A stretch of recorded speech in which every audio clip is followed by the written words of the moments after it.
ಸ್ನೇಹವಂದನೆ, ಧನುರ್ವಂದನೆ, ಧನುರ್ಮಾಸದ ನಮಸ್ಕಾರ ಅಂತ. ಧನುವಿಗೂ ಶ್ರೀರಾಮನಿಗೂ ಅವಿನಾಭಾವದ ಬೆಸುಗೆ ಅದು ನಾವು ಹಾಕಿದ್ದು.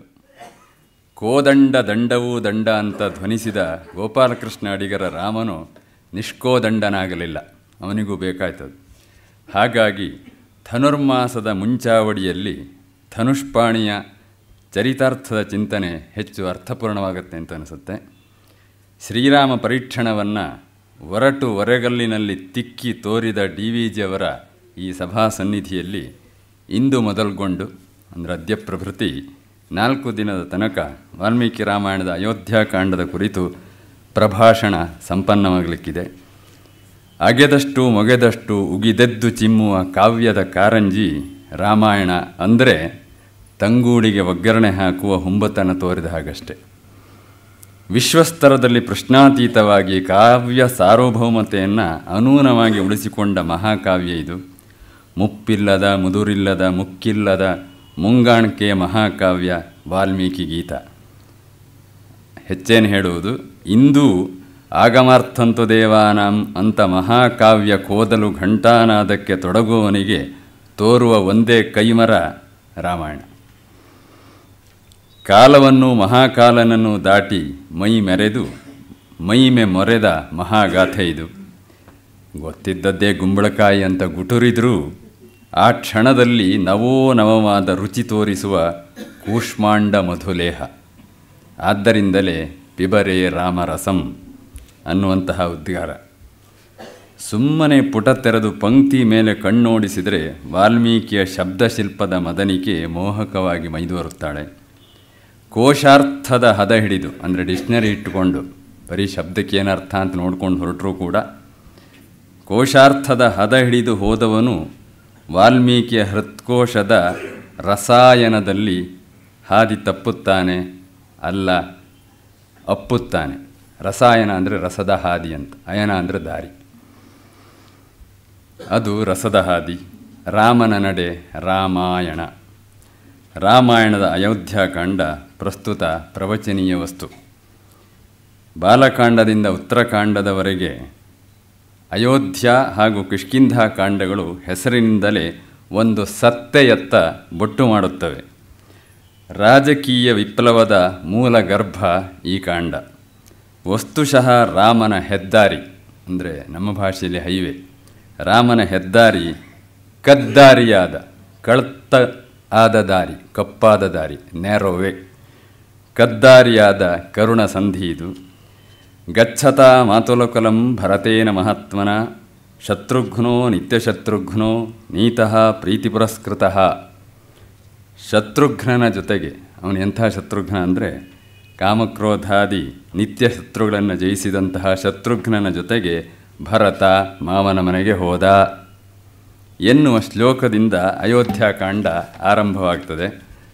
ಆದರೆ ಓರಿಯೆಂಟಲ್ ಇನ್ಸ್ಟಿಟ್ಯೂಟ್ ಬರೋಡಾ ಪ್ರತಿಯ ಪ್ರಕಾರ ಬಾಲಕಾಂಡದ 77ನೇ ಸರ್ಗದ ಕಸ್ಯಚಿತ್ವಥ ಕಾಲಸ್ಯ ರಾಜ ದಶರಥಃ ಸುತಂ ಭರತಂ ಕೇಕಯೀ ಪುತ್ರಂ ಅಬ್ರವೀತ್ ರಘುನಂದನಃ. ಕೆಲವು ದಿನಗಳ ನಂತರ ಕೈಕೇಯಿಯ ಮಗ ಭರತನಿಗೆ, ಇಂಥ ಧ್ವನಿಪೂರ್ಣವಾಗಿದೆ, ಕೈಕೇಯಿಯ ಮಗ ಭರತನಿಗೆ ದಶರಥ ಹೇಳಿದ ಎನ್ನುವ ಶ್ಲೋಕದಿಂದ ಅಯೋಧ್ಯಾಕಾಂಡ ತೊಡಗುತ್ತದೆ. ಹೇಗಾದರೂ ಭರತ ಯುಧಾಜಿತನ ಜೊತೆಗೆ ಕೇಕಯ ರಾಜ್ಯಕ್ಕೆ ಸಾಗ ಹಾಕಲ್ಪಡುವ ಹುನ್ನಾರ ಇಲ್ಲಿ ನಾವು ಗಮನಿಸಬೇಕಾದಂಥ ಅಂಶ. ಅಲ್ಲಿಂದ 119 ಸರ್ಗದವರೆಗೆ ವಿಸ್ತೃತವಾಗಿ ಮುಂದುವರಿದು ಇತೀರಿತಃ ಪ್ರಾಂಜಲಿಭಿಃ ತಪಸ್ವಿಭಿಃ ದ್ವಿಜೈಃ ಕೃತಸ್ತ್ವಯನಃ ಪರಂತಪಃ ವನಂ ಸ ಭಾರ್ಯಃ ಪ್ರವಿವೇಶ ರಾಘವಃ ಸಲಕ್ಷ್ಮಣಃ ಸೂರ್ಯ ಇವ ಅಭ್ರಮಂಡಲಂ. ಅತ್ರಿಯ ಆಶ್ರಮದಿಂದ ಅರಣ್ಯದತ್ತ ತೆರಳಿದ ಎಂಬಲ್ಲಿಗೆ ಅಯೋಧ್ಯಾಕಾಂಡ ಮುಗಿಯುತ್ತದೆ. ರಾಮಸ್ವಾಮಿಯವರ ಕಾಣಿಕೆಯಂತೆ ಮಿಥಿಲೆಯಿಂದ ಬಂದು ಅಯೋಧ್ಯೆಯಲ್ಲಿ ಸೆಟ್ಲಾದಲ್ಲಿಂದ ಅನ್ಸೆಟ್ಲಾಗಿ ಅರಣ್ಯಕ್ಕೆ ಹೋಗಿದ್ರೆ ಅಯೋಧ್ಯಾಕಾಂಡ ಅಂತ. ತುಂಬ ಸ್ವಾರಸ್ಯಕರ ಸೆಟ್ಲ್ ಆ್ಯಂಡ್ ಅನ್ಸೆಟ್ಲ್ಮೆಂಟ್. ಹೆಚ್ಚಿನ ಎಲ್ಲ ಏಳು ಬೀಳು ಹಾರು ಜಾರು ಉಕ್ಕು ಸೊಕ್ಕು ಹದ ಹವಣು ನಲಿವು ನುಲಿವುಗಳು ಈ ಕಾಂಡದುದ್ದಕ್ಕೂ ಹಾಸುಹೊಕ್ಕಾಗಿದ್ದಾವೆ. ಪ್ರತಿಯೊಂದು ಘಟ್ಟವೂ ಕುತೂಹಲದ ಗಟ್ಟಿಯೇ. ಅದರಲ್ಲೂ ಇವತ್ತಿನ ಈ ಕ್ಷಣದ ವರ್ತಮಾನದಲ್ಲೂ ಧುತ್ತೆಂದು ಒಡ್ಡೋಲಗ ಕೊಡುವ ಛಾತಿಯ 420 ಚಹರೆಯ ಚಂಚಲೆ ಚಪಲೆ ಚಲೆ ಬೀಳ್ದೆರೆ ಮಂಥರೆ. ವಿವೇಚಿಸಿದಷ್ಟು ವಿದ್ಯುದ್ಭ್ರಾಂತವಾಗುವ ವಿಕಟ ವ್ಯಕ್ತಿತ್ವ. ವಾಲ್ಮೀಕಿಯ ಸ್ಕ್ರೀನ್ ಪ್ಲೇಯ ಬಿಗಿ ಹೇಗಿದೆ ಅಂದರೆ, ದೀರ್ಘಮುಷ್ಣಂ ವಿನಿಶ್ವಸ್ಯ ಕೈಕೇಯೀಂ ಇದಂ ಅಬ್ರವೀತ್. ಬಿಸಿ ಉಸಿರನ್ನು ಭಾರವಾಗಿ ಹೊರಹಾಕಿ ಮಂಥರೆ ಕೈಕೇಯಿಗೆ ಹೇಳಿದಳು ಅಂತ ಕಥೆ ಆರಂಭ ಆಗುತ್ತೆ.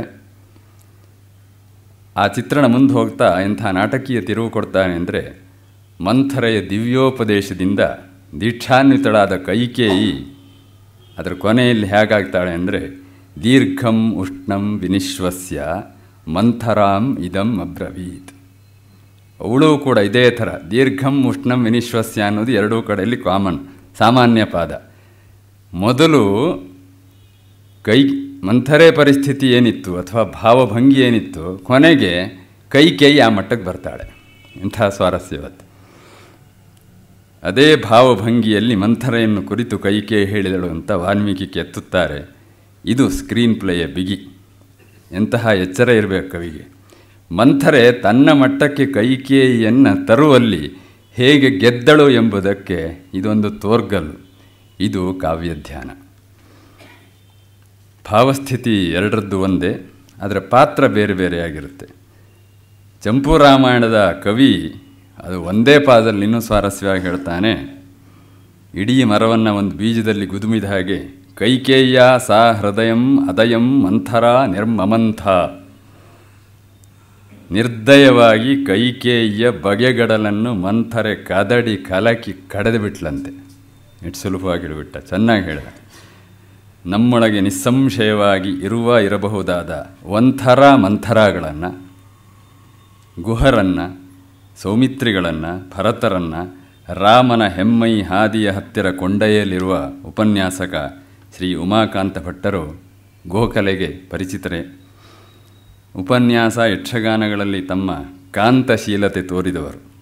ಪ್ರಾಚೀನ ನ್ಯಾಯ ವಿದ್ವಾಂಸರಾಗಿ ಪ್ರಕೃತ ಮೇಲುಕೋಟೆ ಸಂಸ್ಕೃತ ಮಹಾಪಾಠ ಶಾಲೆಯಲ್ಲಿ ನ್ಯಾಯಪ್ರಾಧ್ಯಾಪಕರಾಗಿರುವ ಉಮಾಕಾಂತ ಭಟ್ಟರು ತರ್ಕದ ಮೊನಚನ್ನು ಕಾವ್ಯದ ರಸಾನ್ವೇಷಣೆಗೂ ಬಳಸುವ ಜಾಣ್ಮೆಯನ್ನು ಜಾರಿಯಲ್ಲಿಟ್ಟುಕೊಂಡ ಜಯವಂತರು. ಅಲಂಕಾರ ಶಾಸ್ತ್ರದ ಮಾರ್ಧವದಲ್ಲಿ ಮನಸ್ಸನ್ನು ಮಾಗಿಸಿಕೊಂಡವರು. ಛಂದಸ್ವತಿ ಎಂಬ ಛಂದಸ್ಸಿಗೆ ಮೀಸಲಾದ ಸಂಸ್ಕೃತ ಪತ್ರಿಕೆ ನಡೆಸಿದ ಛಾಂದಸರು, ಕವಿಗಳು, ನಾಟಕಕಾರರು, ನಿರ್ದೇಶಕರು, ನಟರು, ಬಣ್ಣ ಹಚ್ಚುವವರು ತಮಗೂ ಇನ್ನೊಬ್ಬರಿಗೂ. ಪ್ರಾಚೀನ ಕಾವ್ಯದ ಅಧ್ಯಯನದಷ್ಟೇ ಹುರುಪಿಂದ ಆಧುನಿಕ ಕನ್ನಡ ಸಾಹಿತ್ಯವನ್ನು ಬಂಡಾಯ ದಲಿತಾಂತವಾಗಿ ಆಪೋಷಿಸಿದ ಜಂಭವಿಲ್ಲದ ಕುಂಭಜರು. ತಮ್ಮ ಕಮನೀಯ ಕಾವ್ಯಭಾಷೆಯ ವಾಗ್ಝರಿಯಿಂದ ಯಕ್ಷಗಾನ ತಾಳಮದ್ದಲೆಯಲ್ಲಿ ಅನಿವಾರ್ಯರಾಗಿ ಅದ್ವಿತೀಯವಾಗಿ ಉಳಿದವರು ಉಮಾಕಾಂತ ಭಟ್ಟರು.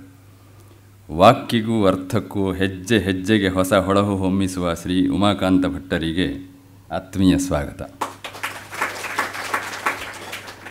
ಇಂತಹ ಮನನೀಯ ಚಿಂತನೀಯವಾದಂತಹ ಕಾರ್ಯಕ್ರಮವನ್ನು ಆಯೋಜಿಸಿದ GN ಶಕುಂತಲಾ ದತ್ತಿ ಅದರ ಸದಸ್ಯರಿಗೆ ಆತ್ಮೀಯ ಸ್ವಾಗತ. ರಾಮಾಯಣದ ಪೀಯೂಷ ಪಾನಕ್ಕೆ ಪಾತ್ರರಾಗುತ್ತಿರುವ ಪ್ರೇಕ್ಷಕರಾದ ತಮಗೆಲ್ಲರಿಗೂ ಸ್ವಾಗತ. ನಮಸ್ಕಾರ.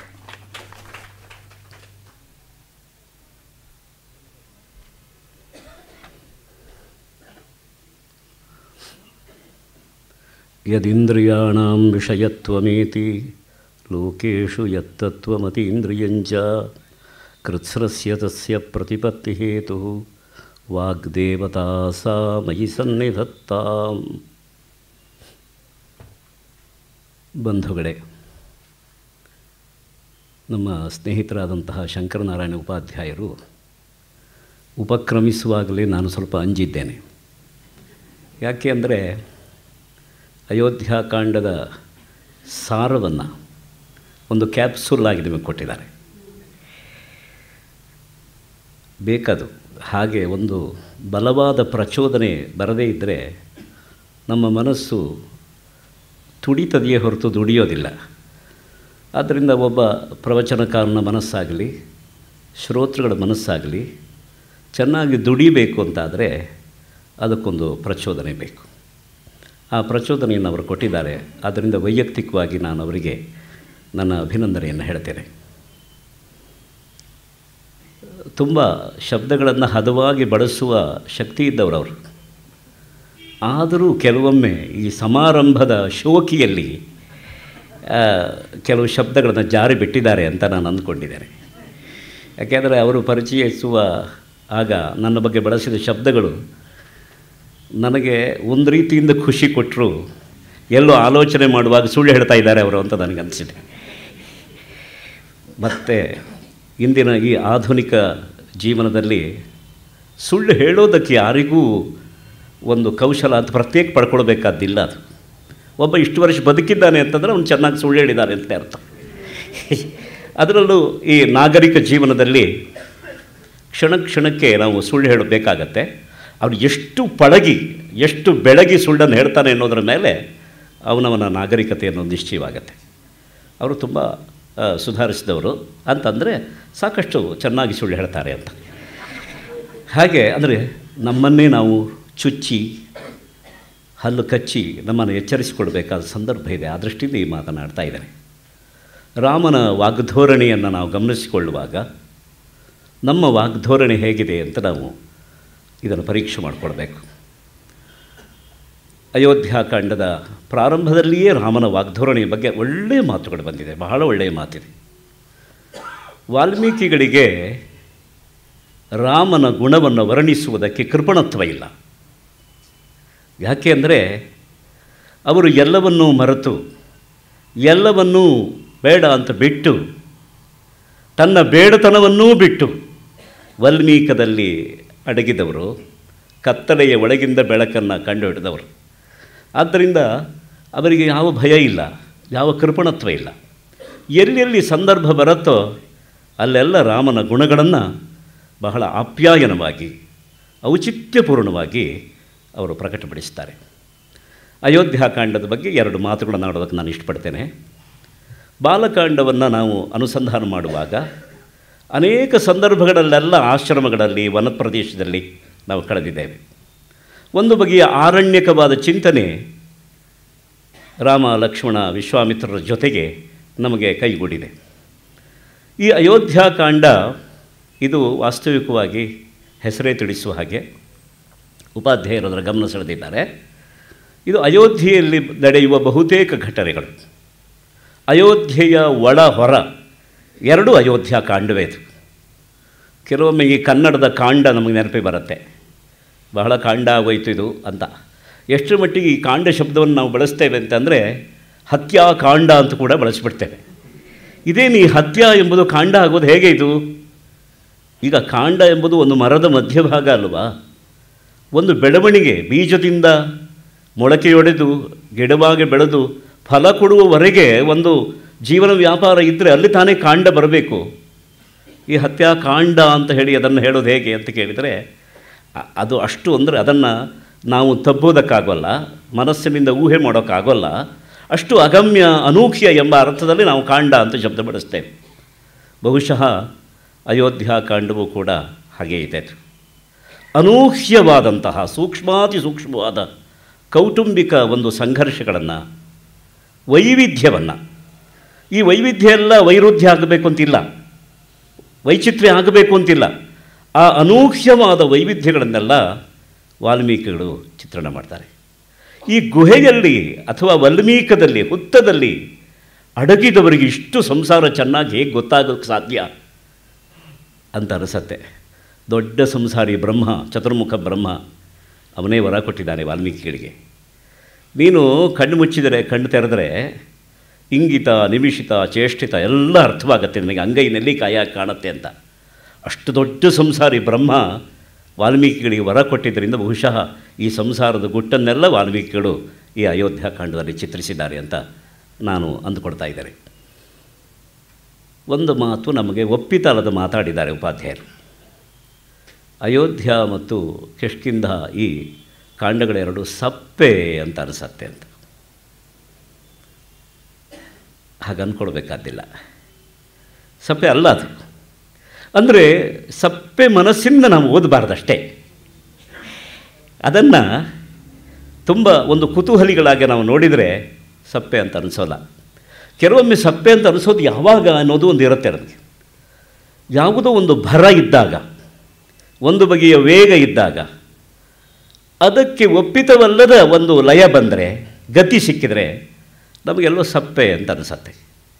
ಅದಕ್ಕೆ ನಾವು ಟ್ಯೂನ್ ಆಗಿಲ್ಲ ಅಂತ ಅಷ್ಟೇ ಅಂದ್ಕೊಳ್ಬೇಕೇ ಹೊರತು ನೇರವಾಗಿ ಅದನ್ನೇ ಸಪ್ಪೆ ಅಂತಂದ್ರೆ ಏನರ್ಥ? ಅಲ್ಲ, ನಿಜವಾಗ ಅದನ್ನು ಸಪ್ಪೆ ಅಂತಂದವನು ತನ್ನ ನಾಲಿಗೆಯನ್ನು ನಿಂದೆ ಮಾಡ್ಕೊಂಡಾಗೇನೆ. ಯಾರೋ ಇದು ತುಂಬ ಸಪ್ಪೆ ಅಂತಂದರೆ ಅವನು ಯಾವುದನ್ನು ವಿಮರ್ಶೆ ಮಾಡಿದ ಹಾಗಾಗತ್ತೆ? ಯೋಚನೆ ಮಾಡಿ. ತನ್ನ ನಾಲಿಗೆಯನ್ನೇ ವಿಮರ್ಶೆ ಮಾಡ್ಕೊಂಡ ಹಾಗಾಗತ್ತೆ. ತನ್ನ ನಾಲಿಗೆ ಮೇಲೆ ಇಟ್ಟಾಗ ಅದು ಸಪ್ಪೆ ಆಗಿದೆ ಅಂತ ಅಷ್ಟೇ ಅರ್ಥ, ಪದಾರ್ಥವೇ ಸಪ್ಪೆ ಅಂತಲ್ಲ. ಅಂದರೆ ಉಪಾಧ್ಯಾಯರು ಇನ್ನು 3 ದಿವಸ ಬಂದರೆ ಅದು ಸಪ್ಪೆ ಅಲ್ಲ ಅಂತ ಅವ್ರನ್ನ ಒಪ್ಪಿಸಬೇಕು ಅಂತ ನನಗೊಂದು ಹಠ ಇದೆ. ಯಾಕೆ ಅಂದರೆ, ಅಲ್ಲ, ಅವರದು ಹೇಳಿದ್ದು ಒಳ್ಳೆಯದಾಯ್ತದು. ಕುಟುಂಬ ಮನೆ ಒಳಗಡೆ ಬರುವಾಗ ಅನೇಕರಿಗೆ ಸಪ್ಪೆ ಅಂತ ಅನ್ನಿಸ್ಬಹುದು. ಅವರು ತನ್ನ ಅಭಿಪ್ರಾಯ ಅಂತ ಹೇಳಿದ್ದಲ್ಲ, ಆ ಸಪ್ಪೆ ಅಂತ ಅಂದುಕೊಳ್ಳುವ ಒಂದು ಗುಂಪಿಗೆ ಧ್ವನಿ ಕೊಟ್ಟಿದ್ದಾರೆ ಅಷ್ಟೇ.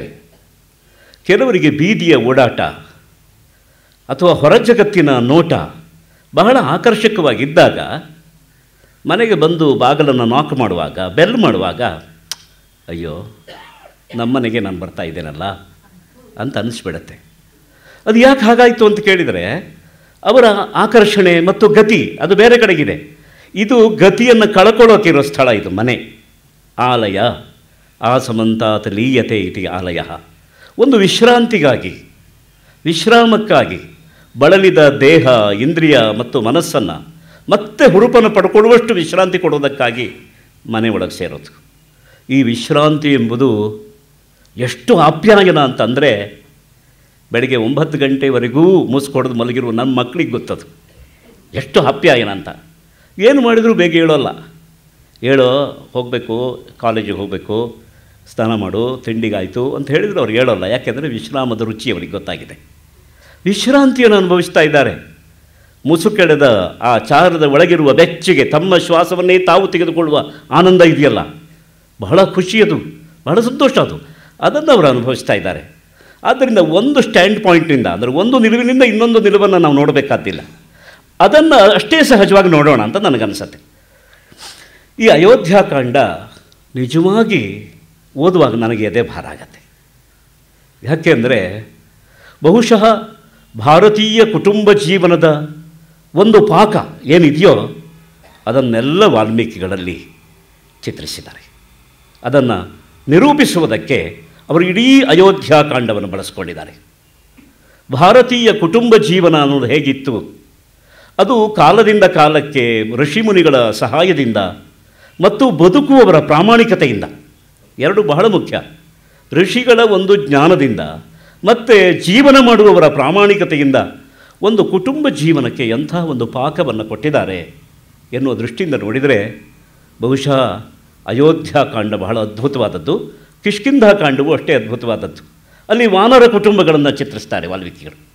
ಇಲ್ಲಿ ನರ ಕುಟುಂಬವನ್ನು ಚಿತ್ರಿಸ್ತಾರೆ, ಅಲ್ಲಿ ವಾನರ ಕುಟುಂಬವನ್ನು ಚಿತ್ರಿಸ್ತಾರೆ.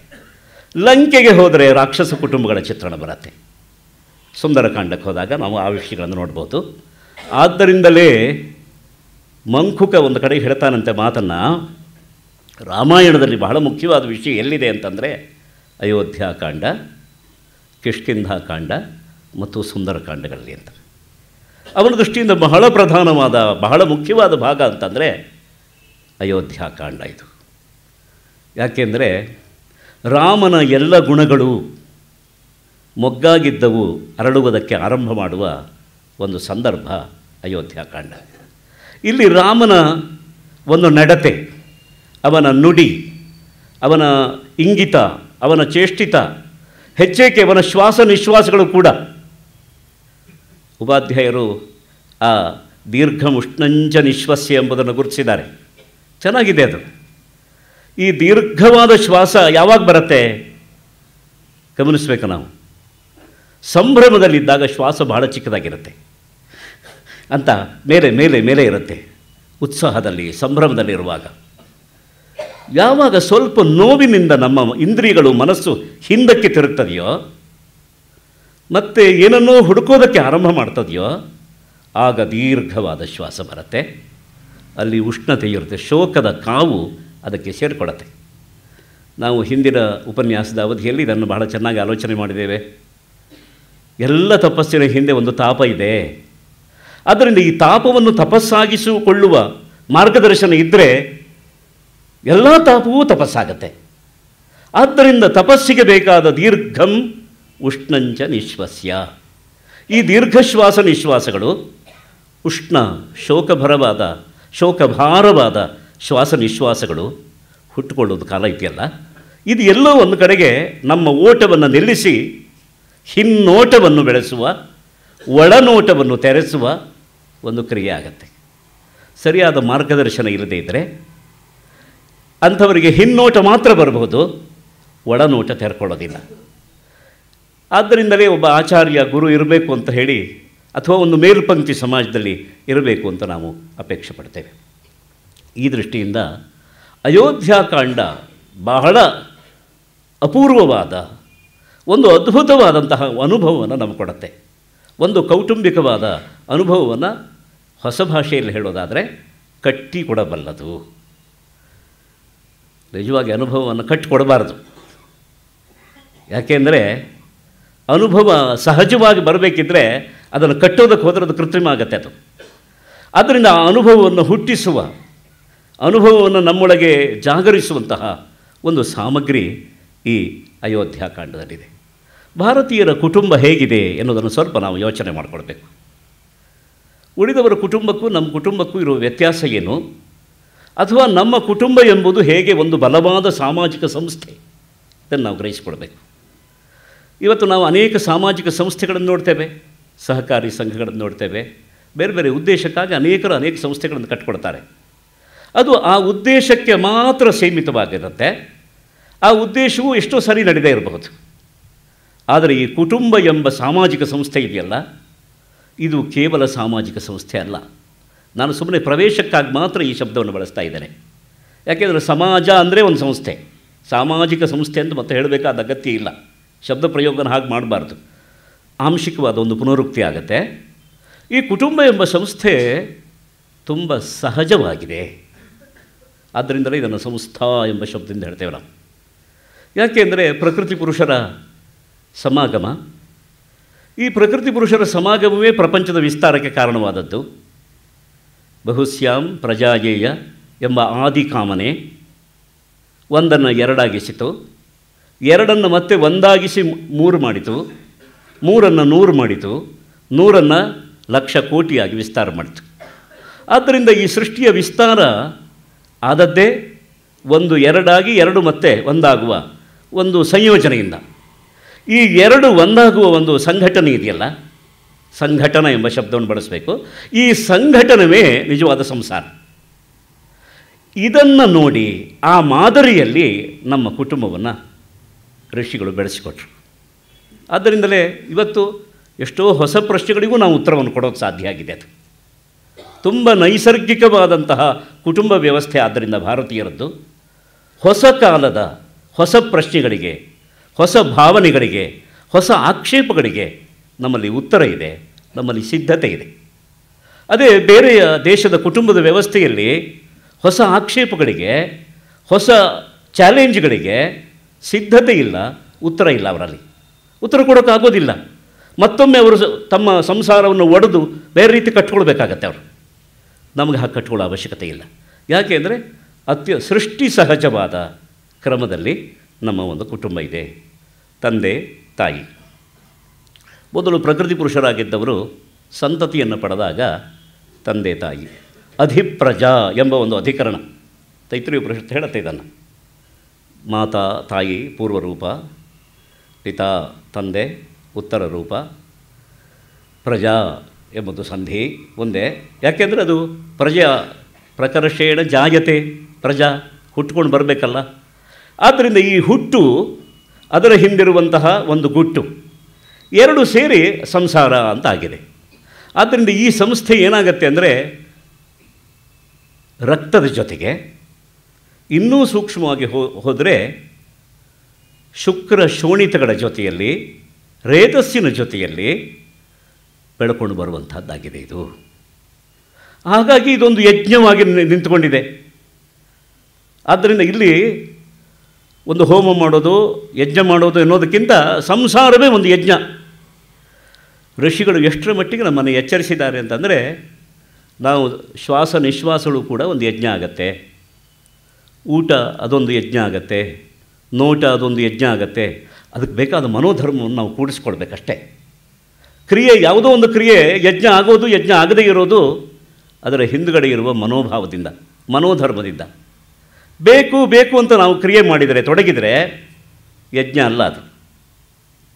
ಬೇಡ ಬೇಡ ಅಂತ ನಾವು ತೊಡಗಿದರೆ ಅದು ಯಜ್ಞ ಆಗತ್ತೆ. ತುಂಬ ವಿರೋಧ ಅಂತ ಅನಿಸುತ್ತೆ ಮೇಲ್ನೋಟಕ್ಕೆ. ವಿರೋಧ ಇದ್ದಲ್ಲೇ ಸತ್ಯವೂ ಇರುತ್ತೆ. ಆ ವಿರೋಧವನ್ನು ಕಳಚಿದಾಗ ಅದು ನಿಜವಾದ ಸತ್ಯ ಆಗಿರುತ್ತೆ. ಆ ಸತ್ಯ ನಮಗೆ ಗೊತ್ತಾಗುತ್ತೆ. ತ್ಯಾಗ ಬುದ್ಧಿಯಿಂದ ನಾವು ಮುಂದುವರಿಸಿಕೊಂಡು ಬಂದಾಗ ಯಾವುದೇ ಕ್ರಿಯೆ ಆದರೂ ಕೂಡ ತ್ಯಾಗ ಬುದ್ಧಿಯಿಂದ ಮುಂದುವರಿಸಿದರೆ ಅದು ಯಜ್ಞ ಆಗತ್ತೆ. ಆದ್ದರಿಂದ ಭಾರತೀಯರಲ್ಲಿ ಕುಟುಂಬ ಎಂಬುದು ಕೂಡ ಒಂದು ಯಜ್ಞ. ಯಜ್ಞ ಬೇರೆ ಅಲ್ಲ, ಸೃಷ್ಟಿ ಪ್ರಕ್ರಿಯೆ ಬೇರೆ ಅಲ್ಲ. ಸೃಷ್ಟಿ ಪ್ರಕ್ರಿಯೆಗೆ ಯಜ್ಞ ಎಂಬುದು ಒಂದು ನಕ್ಷೆ. ನಾವು ಹಿಂದಿನ ಅವಧಿಯಲ್ಲಿ ಇದನ್ನು ದೀರ್ಘವಾಗಿ ಯೋಚನೆ ಮಾಡಿದ್ದೇವೆ. ಯಜ್ಞ ಸಂರಕ್ಷಣಾ ಎಂಬಂಥ ಒಂದು ಪ್ರಸಂಗವನ್ನು ಆಸ್ವಾದನೆ ಮಾಡುವಾಗ ಹೇಗೆ ಪ್ರತಿಯೊಂದು ಕ್ರಿಯೆಯೂ ಯಜ್ಞ ಆಗಬಲ್ಲದು ಎಂಬುದನ್ನು ಗ್ರಹಿಸಿದ್ದೇವೆ. ಆದ್ದರಿಂದ ನಮ್ಮ ಕುಟುಂಬವೆಂಬುದು ಯಜ್ಞದ ರೂಪದಲ್ಲಿ, ಅಂದರೆ ಸೃಷ್ಟಿ ಪ್ರಕ್ರಿಯೆಯ ಒಂದು ನಕ್ಷೆ, ಮ್ಯಾಪ್ ಇದ್ದಾಗಿದೆ ಇದು. ಹಾಗೆ ಅದನ್ನು ಮುಂದುವರಿಸ್ಕೊಂಡು ಬಂದಿದ್ದಾರೆ. ಆ ದೃಷ್ಟಿಯಿಂದಲೇ ಈ ಸಂಸ್ಥೆ ಇದೆಯಲ್ಲ, ಕುಟುಂಬ ಎಂಬ ಸಂಸ್ಥೆ ಹೆಚ್ಚು ತ್ಯಾಗವನ್ನು ಬಯಸ್ತದೆ. ಸಂಸಾರ ಕಟ್ಟಿಕೊಳ್ಳುವಾಗ, ಕುಟುಂಬವನ್ನು ಬೆಳೆಸಿಕೊಳ್ಳುವಾಗ ಭೋಗ ಇದೆ, ಇಲ್ಲ ಅಂತಲ್ಲ. ಆದರೆ ಭೋಗವೇ ಅದರ ಪರ್ಯವಸಾನ ಅಲ್ಲ. ಭೋಗವೆಂಬುದು ಒಂದು ಆಹಾರ ಇದ್ದ ಹಾಗೆ. ಆದರೆ ಅದೊಂದು ಪಚನವಾಗಿ ಧಾತುರೂಪಕ್ಕೆ ಬಂದಾಗ ಅದು ನಿಜವಾಗಿ ತ್ಯಾಗದಲ್ಲಿ ಪರ್ಯವಸಾನ ಆಗತ್ತೆ. ಆದ್ದರಿಂದ ತ್ಯಾಗರೂಪದಲ್ಲಿ ನಿಂತುಕೊಂಡಾಗ ಕುಟುಂಬ ಎಂಬುದು ಕೂಡ ಒಂದು ಯಜ್ಞ ಆಗತ್ತೆ, ಸಂಸಾರವೂ ಕೂಡ ಒಂದು ಯಜ್ಞ ಆಗತ್ತೆ. ಈ ಅಯೋಧ್ಯೆಯ ಸಂಸಾರ, ದಶರಥನ ರಾಜಪರಿವಾರ, ಅದು ಯಜ್ಞಕ್ಕಾಗಿ ಹೇಗೆ ಅಣಿಗೊಂಡಿತ್ತು, ಯಜ್ಞವಾಗಿ ಅದನ್ನು ಬೆಳೆಸೋದಕ್ಕೆ ಯಾರ್ಯಾರು ಎಷ್ಟೆಷ್ಟು ತಮ್ಮ ಕೊಡುಗೆಯನ್ನು ಕೊಟ್ಟರು ಎನ್ನುವುದನ್ನು ನಾವು ಈ ಅಯೋಧ್ಯಾಕಾಂಡದಲ್ಲಿ ಗಮನಿಸ್ತೇವೆ. ಸುಲಭ ಅಲ್ಲ ಅದು. ನಾವು ಸುಲಭವಾಗಿ ಮಾತಾಡಿ ಮುಗಿಸ್ಬೋದು, ಆದರೆ ಪ್ರಕ್ರಿಯೆ ಸುಲಭ ಅಲ್ಲ, ಬಹಳ ಕಷ್ಟ. ಆದ್ದರಿಂದಲೇ ಅಲ್ಲಿ ತಾಪ ಇದೆ, ಕೋಪ ಇದೆ, ಶಾಪ ಇದೆ, ಭರ್ತ್ಸನೆ ಇದೆ, ಪ್ರಶಂಸೆ ಇದೆ, ಅಭಿನಂದನೆ ಇದೆ, ಎಲ್ಲವೂ ಇದೆ. ಎಲ್ಲವನ್ನೂ ಎಷ್ಟೆಷ್ಟರಲ್ಲಿ ನಿಲ್ಲಿಸ್ಕೊಳ್ಬೇಕು, ಯಾವ ಹದದಲ್ಲಿ ಉಳಿಸ್ಕೊಳ್ಬೇಕು, ಅದನ್ನು ನಮ್ಮ ಮುಂದುವರಿಕೆಗೆ, ನಮ್ಮ ಸಂಸಾರದ ಕುಟುಂಬದ ಮುಂದುವರಿಕೆಗೆ ಅದನ್ನು ಹೇಗೆ ಬಳಸಿಕೊಳ್ಬೇಕು ಎನ್ನುವುದೇ ಬಹಳ ಪ್ರಧಾನವಾದ ವಿಷಯ. ಈ ದೃಷ್ಟಿಯಿಂದ ಇಡೀ ಅಯೋಧ್ಯಾಕಾಂಡವನ್ನು ನಾವು ಗಮನಿಸಿದರೆ ಕೇವಲ ಅಧಿಕಾರದ ಹಸ್ತಾಂತರ ಅಂತಷ್ಟೇ ನಾವು ಗ್ರಹಿಸೋ ಹಾಗಿಲ್ಲ. ಮೊದಲು ದಶರಥ ಚಕ್ರವರ್ತಿಯಾಗಿದ್ದ, ಆಮೇಲೆ ರಾಮನಿಗೆ ಅಭಿಷೇಕ ಮಾಡಬೇಕು ಅಂತ ಅವನು ಸಂಕಲ್ಪ ಮಾಡಿದ. ಅದಕ್ಕೆ ವಿಘ್ನಗಳೆಲ್ಲ ಬಂದವು, ಅನೇಕ ಕಷ್ಟ ಸಂಘರ್ಷ ಹುಟ್ಟುಕೊಳ್ತು. ಅಂತಂದರೆ ಒಂದು ಕಥೆಯನ್ನು, ಒಂದು ಘಟನೆಯನ್ನು ಸಾಧಾರಣ ಮಟ್ಟದವಾಗಿ ನಾವು ನೋಡಿದಾಗತ್ತೆ. ಆದರೆ ಋಷಿಗಳು ಕೊಟ್ಟ ಆರ್ಷ ಪ್ರಜ್ಞೆಯ ಒಂದು ಕುಟುಂಬ ಜೀವನ ಇಡಿಯಾಗಿ ಇರಬೇಕಾದದ್ದು ಹೇಗೆ ಬಿಡಿಯಾಗ್ತಾ ಬಂತು, ಮತ್ತು ಬಿಡಿಯಾದ ಕುಟುಂಬವನ್ನು ಹೇಗೆ ಇಡಿಯಾಗಿ ಮಾಡಿದ ಎನ್ನುವುದನ್ನು ಗಮನಿಸಿದರೆ ರಾಮಾಯಣಕ್ಕೆ ಒಂದು ಹೊಸ ನೋಟವೇ ಸಿಗುತ್ತದೆ. ಅಯೋಧ್ಯೆಯ ದಶರಥರ ರಾಜಪರಿವಾರದಲ್ಲಿ ದಶರಥ, ಕೌಸಲ್ಯ, ಸುಮಿತ್ರ, ಕೈಕೇಯಿ, ಅವರ 4 ಮಕ್ಕಳು, 4 ಸೊಸೆಯರು, ಅವರ ಪರಿವಾರ ಇಷ್ಟೇ ಆಗಿತ್ತು. ಆದರೆ ಪಟ್ಟಾಭಿಷೇಕ ಆಗೋ ಹೊತ್ತಿಗೆ ರಾಮನ ರಾಜಪರಿವಾರದಲ್ಲಿ ಕೇವಲ ನರರು ಮಾತ್ರ ಅಲ್ಲ, ವಾನರರು ಸೇರಿಕೊಂಡ್ರು, ರಾಕ್ಷಸರು ಸೇರಿಕೊಂಡ್ರು, ಭಲ್ಲೂಕ ಸೇರಿಕೊಳ್ತು. ಆ ವಿಶ್ವ ಕುಟುಂಬವಾಗಿ ಹೇಗೆ ಬೆಳೀತು. ಸೀತೆಗೆ ರಾಮ ತನ್ನ ಕಂಠದಲ್ಲಿರುವ ಹಾರವನ್ನು ಕೊಟ್ಟರೆ ಸೀತೆ ಆ ಹಾರವನ್ನು ಹನುಮಂತನ ಕೊರಳಿಗೆ ಹಾಕ್ತಾಳೆ. ನಾವು ಗಮನಿಸಬೇಕದು. ಎಂಥ ರಾಮನ ಕೊರಳಲ್ಲಿರುವ ಹಾರ, ಸೀತೆಗಾಗಿ ಕೊಟ್ಟ ಹಾರ, ಸೀತೆ ಅದನ್ನು ರಾಮನ ಅನುಮತಿಯನ್ನು ಪಡೆದು ಕೈಯಲ್ಲಿ ಹಾರವನ್ನು ಹಿಡ್ಕೊಂಡು ರಾಮನ ಮುಖ ನೋಡ್ತಾಳೆ. ರಾಮ ಸೂಚನೆ ಕೊಡ್ತಾನೆ ಆಗಲಿ ಅಂತ. ಹಾಗಂತ ರಾಮನೇ ನೇರವಾಗಿ ಹನುಮಂತನಿಗೆ ಆಹಾರವನ್ನು ಹಾಕೋದಿಲ್ಲ. ಮುತ್ತಿನ ಮಾಲೆಯನ್ನು ಸೀತೆ ಹನುಮಂತನ ಕೊರಳಿಗೆ ಹಾಕ್ತಾಳೆ. ಪುತ್ರಾವಿಶೇಷವಾಗಿ ಮಗನಂತೆ ಆಂಜನೇಯನ್ನು ಕಾಣುವ, ಒಂದು ಕಪಿಯನ್ನು, ಒಂದು ಕೋತಿಯನ್ನು ಕಾಣುವ, ಕೋಡಗವನ್ನು ಕಾಣುವ ಸಂಸಾರ, ಕುಟುಂಬ. ನೋಡಿ, ರಾಮಾಯಣದ ಪರಿಧಿಯೇ ಬದಲಾಗಿ ಹೋಗ್ತದೆ. ನಾವು ಈಗ ವಿಶ್ವ ಚೈತನ್ಯದ ಬಗ್ಗೆ ಮಾತಾಡ್ತೇವೆ. ಒಬ್ಬ ವಿಶ್ವಚೇತನ ಬೇಕು ಅಂತ ನಾವು ಆ ಆದರ್ಶವನ್ನು ಕಾಣ್ತಾ ಇದ್ದೇವೆ. ನಮ್ಮ ಮನೆಯಲ್ಲಿರುವ ಒಂದು ನಾಯಿಯನ್ನು, ಒಂದು ಬೆಕ್ಕನ್ನು, ಅಥವಾ ಮನೆಗೆ ಅಕಸ್ಮಾತ್ತಾಗಿ ನುಗ್ಗುವ ಒಂದು ಕೋತಿಯನ್ನು ಎಲ್ಲಾದರೂ ಕನಿಕರದ ದೃಷ್ಟಿಯಿಂದ ಅದೊಂದು ಭೂತ, ಅದೊಂದು ಜೀವ, ನಮ್ಮ ಹಾಗೆ ಅದಕ್ಕೊಂದು ಕುಟುಂಬ, ಒಂದು ಸದಸ್ಯತೆ ಇರಬಹುದು ಅಂತ ಎಂದಾದರೂ ಒಂದು ದಿವಸ ಕಲ್ಪನೆ ಮಾಡೋಕ್ಕೆ ಸಾಧ್ಯವಾ? ಅಂದರೆ ಈ ಪ್ರೇಮ ಎಂಬುದು ಎಲ್ಲ ತಡೆಗೋಡೆಗಳನ್ನು ಕೆಡಗಿಬಿಡತ್ತೆ. ವಾತ್ಸಲ್ಯ ಎಂಬುದು ಎಲ್ಲ ಕಂದಕಗಳನ್ನು ಮುಚ್ಚಿಬಿಡತ್ತೆ. ಈ ಪ್ರೇಮ ಮತ್ತು ವಾತ್ಸಲ್ಯ ಎರಡು ಕುಟುಂಬದಲ್ಲಿ ಹರಿದುಕೊಂಡು ಬಂದುಬಿಟ್ರೆ ಅದು ವಿಶ್ವ ಕುಟುಂಬ ಆಗತ್ತೆ. ಅದನ್ನು ರಾಮ ಪ್ರಯೋಗ ಮಾಡಿ ತೋರಿಸಿದ. ಅದಕ್ಕೆ ಬೇಕಾದಂತಹ ಎಲ್ಲ ಸಿದ್ಧತೆ ಅಯೋಧ್ಯಾಕಾಂಡದಲ್ಲಿದೆ. ಆ ದೃಷ್ಟಿಯಿಂದ ಅಯೋಧ್ಯಾಕಾಂಡ ಎಂಬುದು ನಿಜವಾಗಿ ಕುಟುಂಬ ಜೀವನದ ಒಂದು ಪರಿಪಾಕಕ್ಕೆ ಬೇಕಾದ ಅಡುಗೆ ಮನೆ ಆಗತ್ತೆ. ಅದು ಅಲ್ಲಿ ಎಲ್ಲ ಸಿದ್ಧತೆಗಳಾಗತ್ತೆ. ಅದು ನಾವು ಹಾಗೆ ಗಮನಿಸಬೇಕು. ಯಾಕೆಂದರೆ ಮಂಥರೆಯ ಗೂನು, ಅವಳ ಕುಬ್ಜತೆ, ಅವಳ ಕುರೂಪ ದಶರಥನ ಪರಿವಾರಕ್ಕೆ ಅವಳನ್ನು ಸೇರಿಸದೆ ಅವಳನ್ನು ಹೊರಗಿಟ್ಟಿತ್ತು. ಅರಮನೆಯ 4 ಗೋಡೆಗಳ ಮಧ್ಯದಲ್ಲಿಯೇ ಅವಳು ಓಡಾಡ್ತಾ ಇದ್ದಳು. ಆದರೆ ಅರಮನೆಯವಳಲ್ಲ ಅವಳು. ಒಂದೊಮ್ಮೆ ಅರಮನೆಯ ಮಮತೆಯ ಸುಳಿ ಒಳಗೆ ಅವಳಿದ್ದಿದ್ರೆ ಅವಳ ಮಮತೆಯ ಸುಳಿಯಲ್ಲಿ ಕೈಕೇಯಿ ಒದ್ದಾಡುವ ಅವಶ್ಯಕತೆ ಇರ್ತಿರಲಿಲ್ಲ. ಆದ್ದರಿಂದ ಈ ಕುಟುಂಬವೆಂಬುದು ಹೇಗೆ ರೂಪುಗೊಳ್ಳಬೇಕು, ಯಾವ ಪಾಕವನ್ನು ಪಡ್ಕೊಳ್ಬೇಕು ಎನ್ನುವುದಕ್ಕೆ ಬೇಕಾದ ಒಂದು ಸಾಮಗ್ರಿಯನ್ನು, ಬೇಕಾದ ಒಳನೋಟಗಳನ್ನು, ಬೇಕಾದ ಸಂಘರ್ಷಗಳನ್ನು ವಾಲ್ಮೀಕಿಗಳು ಈ ಕಾಂಡದಲ್ಲಿ ಯಥೇಷ್ಟವಾಗಿ ಕೊಟ್ಟಿದ್ದಾರೆ. ಎಲ್ಲ ಪಾತ್ರಗಳು ಇಲ್ಲಿ ಬೆಳೆದುಕೊಂಡು ಬರ್ತಾ ಇರ್ತವೆ. ಘಟನೆಯಿಂದ, ಸಂದರ್ಭದಿಂದ ಪ್ರತಿಯೊಂದು ಪಾತ್ರಕ್ಕೂ ಒಂದು ಹೊಸ ರೀತಿಯ ನೋಟ, ಹೊಸ ರೀತಿಯಾದಂತಹ ಒಂದು ಬೆಳಕು, ಹೊಸ ರೀತಿಯ ಒಂದು ಬೆಳವಣಿಗೆ ಸಿಗ್ತಾ ಹೋಗ್ತದೆ. ಅದನ್ನು ನಾವಿಲ್ಲಿ ಗಮನಿಸಬಹುದು. ವಾಲ್ಮೀಕಿಗಳು ಒಂದು ತಮ್ಮ ಆರ್ಷ ಪ್ರಜ್ಞೆಯಿಂದ ಒಂದು ಪ್ರಯೋಗ ಮಾಡ್ತಾ ಇದ್ದಾರೆ. ದೇಶದ ವ್ಯವಸ್ಥೆ ಎಂಬುದು ಕುಟುಂಬದ ವ್ಯವಸ್ಥೆಯನ್ನು ಪೂರ್ಣವಾಗಿ ಆಧರಿಸಿದೆ ಎನ್ನುವುದನ್ನು ನಾವು ಮರಿಬಾರ್ದು. ಯಾಕೆಂದರೆ ದೇಶವೆಂಬುದು ಇಂತಹ ನೂರಾರು ಸಾವಿರಾರು ಕುಟುಂಬಗಳ ಒಂದು ಸಮುದಾಯ ಅಷ್ಟೇ, ಅದೇನು ಬೇರೆ ಏನೂ ಅಲ್ಲ. ಆದ್ದರಿಂದ ಕುಟುಂಬದ ಒಂದು ವ್ಯವಸ್ಥೆ, ಕುಟುಂಬದಲ್ಲಿ ಸರಿಯಾದಂತಹ ಒಂದು ನಿಯಮ ಸಂಹಿತೆ ಇದ್ದರೆ, ಒಂದು ನೀತಿ ಸಂಹಿತೆ ರೂಪುಗೊಂಡ್ರೆ ಅದು ರಾಷ್ಟ್ರದ ನೀತಿ ಸಂಹಿತೆ ಆಗ್ತದೆ. ದಶರಥ ಇಡೀ ರಾಷ್ಟ್ರದ ಒಂದು ಅಧಿಕಾರವನ್ನು ಹಸ್ತಾಂತರ ಮಾಡೋದಕ್ಕೆ ಪ್ರಯತ್ನ ಮಾಡಿದ. ರಾಷ್ಟ್ರದ ನಿಜವಾದ ಅಪೇಕ್ಷೆ ಏನಿದೆ, ಈ ಭೂಮಿಯ ಅಪೇಕ್ಷೆ ಏನಿದೆ, ಅದನ್ನು ಗ್ರಹಿಸಿ ಆ ಅಪೇಕ್ಷೆಯನ್ನು ಸಲ್ಲಿಸುವುದಕ್ಕೆ ಸಿದ್ಧತೆ ಮಾಡಿಕೊಂಡ. ಆದರೆ ಕುಟುಂಬದ ಒಂದು ವ್ಯವಸ್ಥೆಯನ್ನು ಮಾಡುವಲ್ಲಿ ಅವನು ವಿಫಲ ಆದ. ಆದ್ದರಿಂದ ಕುಟುಂಬ ಒಡಿತ ಬಂತು, ರಾಷ್ಟ್ರ ಜೀವನ ಕೈತಪ್ಪಿ ಹೋಯಿತು. ಇಡೀ ರಾಷ್ಟ್ರದ ಮಹಾಪ್ರತೀಕ್ಷೆ ಏನಿತ್ತು, ರಾಮೋ ರಾಜ ಭವಿಷ್ಯತಿ, ರಾಮ ರಾಜ ಆಗ್ತಾನೆ, ರಾಮರಾಜ್ಯ ನಮಗೆ ಬೇಕು ಅಂತ ಏನಿತ್ತು, ಆ ಅಪೇಕ್ಷೆ ಎಂಬುದು 14 ವರ್ಷ ಮುಂದಕ್ಕೆ ತಳ್ಳೋ ಹಾಗಾಯಿತು. ಯಾಕಾಯಿತು ಅಂತಂದರೆ ಕುಟುಂಬದ ನೀತಿ ಸಂಹಿತೆಯಲ್ಲಿ ಎಲ್ಲೋ ತೊಡಕಿದೆ. ಆ ತೊಡಕು ಬಂತು. ತೊಡಕು ಯಾಕೆ ಬಂತು ಅಂತಂದರೆ ಪ್ರೀತಿ ಮತ್ತು ವಾತ್ಸಲ್ಯಗಳ ಮಧ್ಯದಲ್ಲಿ ಮೋಹ ಎಂಬುದು ಒಂದು ಸೇರಿಕೊಳ್ತು. ಈ ಮೋಹ ಏನು ಮಾಡುತ್ತೆ ಅಂದರೆ ಅನೇಕ ತಪ್ಪುಗಳನ್ನು ಮಾಡಿಸುತ್ತೆ. ಪ್ರೀತಿ ತಪ್ಪನ್ನು ಮಾಡಿಸೋದಿಲ್ಲ, ವಾತ್ಸಲ್ಯ ತಪ್ಪನ್ನು ಮಾಡಿಸೋದಿಲ್ಲ, ಆದರೆ ಮೋಹವೆಂಬುದು ತಪ್ಪನ್ನು ಮಾಡಿಸ್ಬಿಡುತ್ತೆ. ದಶರಥನ ಮೋಹ ತಪ್ಪು ಹೆಜ್ಜೆಗೆ ಅವಕಾಶ ಆಯಿತು. ಇಲ್ಲದೆ ಇದ್ದು ಮಂಥರೆಯ ಉಪಜಾಪ ಕೆಲಸ ಮಾಡೋದಕ್ಕೆ ಅವಕಾಶ ಇರಲಿಲ್ಲ. ಹಾಗಾಗಿ ಈ ಪ್ರೀತಿ ವಾತ್ಸಲ್ಯದ ಮಧ್ಯದಲ್ಲಿ ದಶರಥನ ಮೋಹ ಕುಟುಂಬ ವ್ಯವಸ್ಥೆಯನ್ನು ಕೆಡಿಸಿದ್ದಲ್ಲದೆ ರಾಷ್ಟ್ರ ಜೀವನವನ್ನು ಅಸ್ತವ್ಯಸ್ತ ಮಾಡಿತು. ಇದರ ಎಲ್ಲ ಸ್ಥೂಲ ಸೂಕ್ಷ್ಮಗಳನ್ನು ನಾವು ಈ ಕಾಂಡದಲ್ಲಿ ನೋಡೋಕ್ಕೆ ಸಾಧ್ಯ ಇದೆ.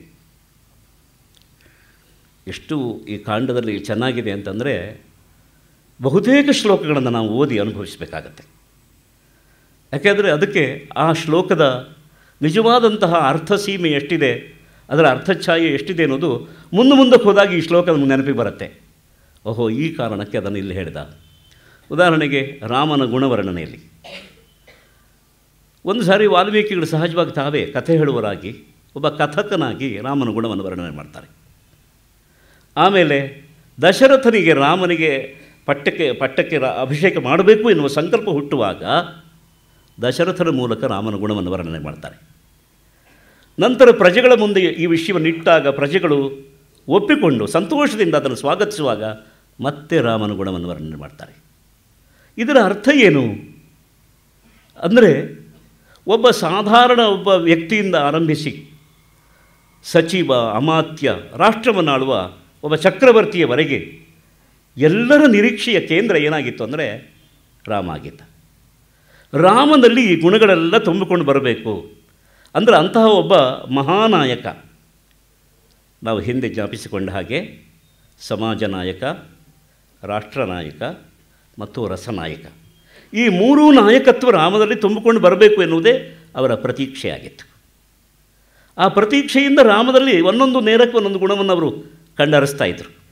ಓ, ರಾಮ ನನಗೆ ಹೀಗೆ ಕಂಡ, ರಾಮ ಹೀಗಾಗಿದ್ದಾನೆ, ಅವನಲ್ಲಿ ಇಂಥ ಗುಣವಿದೆ, ಅವನ ಈ ಪರಾಕ್ರಮ ನಮ್ಮನ್ನು ಬೆರಗುಗೊಳಿಸಿದೆ, ಅವನಲ್ಲಿರುವಂತಹ ಈ ಸೌಜನ್ಯ, ಈ ಸೌಶೀಲ್ಯ ನಮ್ಮನ್ನು ಆಕರ್ಷಿಸಿದೆ. ಒಬ್ಬೊಬ್ಬರು ಒಂದೊಂದು ರೀತಿಯಾಗಿ ಅದನ್ನು ಉಲ್ಲೇಖ ಮಾಡ್ತಾರೆ. ಅಂದರೆ ಒಂದು ಮಹಾಪ್ರತೀಕ್ಷೆ ಎಂಬುದು ರಾಮನ ವಿಷಯದಲ್ಲಿ ಹೇಗೆ ಬಂದಿದೆ ಎಂಬುದನ್ನು ವಾಲ್ಮೀಕಿಗಳು ಚಿತ್ರಿಸ್ತಾ ಬರ್ತಾರೆ.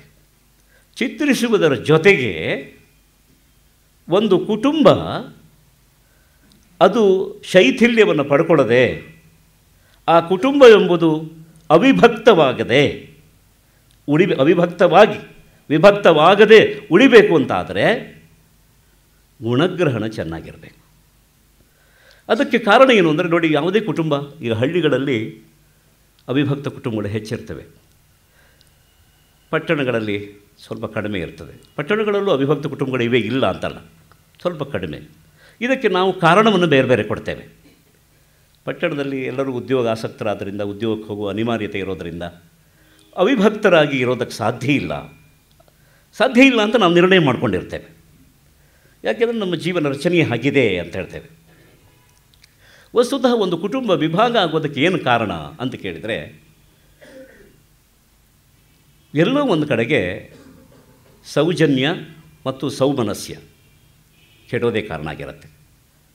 ಯಾಕೆಂದರೆ ಉದಾಹರಣೆಗೆ ಒಂದು ಆಫೀಸ್ ನೋಡಿ, ಕುಟುಂಬ ಬೇಡ ನಮಗೆ, ಒಂದು ಆಫೀಸ್ನಲ್ಲಿ 30-40 ಜನ ಕೆಲಸ ಮಾಡ್ತಾರೆ. ಅದೇ ಒಂದು ಕುಟುಂಬದಲ್ಲಿ 5 ಜನ ಇರ್ತಾರೆ, 4 ಜನ ಇರ್ತಾರೆ. ಆಫೀಸನ್ನು, ಒಂದು ಕಚೇರಿಯನ್ನು ನಾವು ಒಂದು ಕುಟುಂಬ ಅಂತ ಭಾವಿಸ್ಬೋದು. ಆದರೆ ಎಷ್ಟು ಟೇಬಲ್ಗಳಿರುತ್ತೆಯೋ ಅಷ್ಟು ಮನಸ್ಸುಗಳಿರುತ್ತೆ ಅಲ್ಲಿ, ಗಮನಿಸಬೇಕು. ಎಷ್ಟು ಅಲ್ಮೆರಾಗಳಿರುತ್ತೆಯೋ ಅಷ್ಟು ಗುಪ್ತವಾದಂತಹ ಸಂಸ್ಕಾರಗಳಿರುತ್ತೆ. ನಾನು ಫೈಲು ಅಂತ ಹೇಳೋಲ್ಲ, ಯಾಕೆಂದರೆ ಅದು ಫೈಲ್ ಎನ್ನುವುದು ಕೇವಲ ಬಹಿರಂಗದ ನೋಟಕ್ಕೆ ಮಾತ್ರ, ಸ್ಥೂಲವಾದ ನೋಟಕ್ಕೆ ಮಾತ್ರ. ಒಂದೊಂದರ ಜೊತೆಗೂ ಒಂದೊಂದು ಗುಟ್ಟಿನ ಸಂಸ್ಕಾರ, ಗುಟ್ಟಿನ ಒಂದು ಶೀಲ ಇರುತ್ತೆ. ಅದರಿಂದಾಗಿ ಏನಾಗತ್ತೆ ಅಂದರೆ ಆಯಾ ಟೇಬಲ್ಲು ಪ್ರತ್ಯೇಕ ಆಗ್ತಾ ಹೋಗುತ್ತೆ. ಎಷ್ಟು ಜನ ಕೆಲಸ ಮಾಡ್ತಾರೋ, ಎಷ್ಟು ಮನಸ್ಸುಗಳಲ್ಲಿ ದುಡಿತಾ ಇವೆಯೋ ಅಷ್ಟು ಬೇರೆ ಕುಟುಂಬಗಳು ಹಾಗಾಗಿರುತ್ತೆ, ವಿಭಕ್ತವಾಗಿರುತ್ತೆ, ಒಡೆದೋಗಿರುತ್ತೆ. ಇದಕ್ಕೆ ಕಾರಣ ಏನು ಅಂತಂದರೆ, ಒಂದು ಸೌಶೀಲ್ಯದ ಕೊರತೆ, ಇನ್ನೊಂದು ಸೌಮನಸ್ಯದ ಕೊರತೆ. ಮನಸ್ಸನ್ನು ಚೆನ್ನಾಗಿ ಇಟ್ಕೊಳ್ಳೋದು ಅಂದರೆ ಏನದು? ಸುಲಭ ಅಲ್ಲ ಅದು. ಆ ಆಸೆ ನಮಗೆಲ್ಲ ಇದೆ, ನಮ್ಮ ಮನಸ್ಸು ಚೆನ್ನಾಗಿರಬೇಕು, ಸುಮನಸ್ಸು ನಾವು ಆಗಬೇಕು ಅಂತ, ಒಳ್ಳೆಯ ಮನಸ್ಸಿರಬೇಕು ಅಂತ.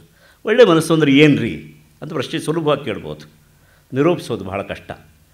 ಅದು ಅಪೇಕ್ಷಿಕವಾಗಿರುತ್ತೆ ಕೆಲವೊಂದು ಸಂದರ್ಭ, ಈ ಅಪೇಕ್ಷಾರಹಿತವಾಗಿಯೂ ಇರಬಹುದು. ಒಳ್ಳೆಯದು ಯಾವುದು ಅಂತ ಗೊತ್ತಾದರೆ ಆ ಒಳ್ಳೆಯದನ್ನು ಬಯಸುವ, ಒಳ್ಳೆಯದನ್ನು ಬೆಂಬತ್ತುವ, ಒಳ್ಳೆಯದನ್ನು ಪಡೆದುಕೊಳ್ಳುವ ಮನಸ್ಸು ಒಳ್ಳೆಯ ಮನಸ್ಸು ಅಂತ ಹೇಳ್ಬೋದು. ಅದನ್ನು ನಿರೂಪಣೆ ಮಾಡೋದು ಹೇಗೆ? ಸ್ಥೂಲವಾಗಿ ನಾವು ಗ್ರಹಿಸಿಕೊಳ್ಳೋದಾದರೆ, ಒಳ್ಳೆಯ ಮನಸ್ಸು ಅಂದರೆ ಯಾವ ಮನಸ್ಸಿನಿಂದ ಬೇರೆಯವರಿಗೆ ಉದ್ವೇಗ ಆಗೋಲ್ವ, ಅಥವಾ ಬೇರೆಯವರಿಂದ ಯಾವ ಮನಸ್ಸಿಗೆ ಉದ್ವೇಗ ಆಗೋದಿಲ್ವ, ಅದು ಒಳ್ಳೆಯ ಮನಸ್ಸು ಅಂತ ಇಟ್ಕೊಳ್ಬೋದು. ಯಾರಿಂದ ಬೇರೆಯವರು ಉದ್ವೇಗಕ್ಕೊಳಗಾಗೋದಿಲ್ವೋ, ಬೇರೆಯವರಿಂದ ಯಾರು ಉದ್ವೇಗಕ್ಕೆ ಒಳಗಾಗೋದಿಲ್ವೋ ಅಂತಹ ಅನುದ್ವಿಗ್ನ ಮನಸ್ಸಿದೆಯಲ್ಲ, ಅದು ಒಳ್ಳೆಯ ಮನಸ್ಸು ಅಂತ ನಾವು ಇಟ್ಕೊಳ್ಬೋದು. ಸುಲಭವೇ ಇದು. ನಮ್ಮ ಕಾರನ್ನೇ ನಾವು ಡ್ರೈವ್ ಮಾಡ್ಕೊಂಡು ಹೋಗ್ತಾ ಇರುವಾಗ ರಸ್ತೆಯಲ್ಲಿ ಎದುರುಗಡೆಯಿಂದ ಬರುವ ವಾಹನಗಳು ನಮಗೆ ಎಷ್ಟು ಕಿರಿಕಿರಿ ಕೊಡ್ತವೆ. ಶಿಸ್ತಿಲ್ಲದೆ ದಾಟುವ ಪ್ರವಾಸಿಗರು, ಜನರು ಎಷ್ಟು ನಮಗೆ ತೊಂದರೆ ಕೊಟ್ಟುಬಿಡ್ತಾರೆ. ನಾವು ಸುಖವಾಗಿ ಪ್ರಯಾಣ ಮಾಡಬೇಕು ಅಂತ ನಾವು ಕಾರ್ ತಗೊಳ್ತೇವೆ, ವಾಹನ ಇಟ್ಕೋತೇವೆ.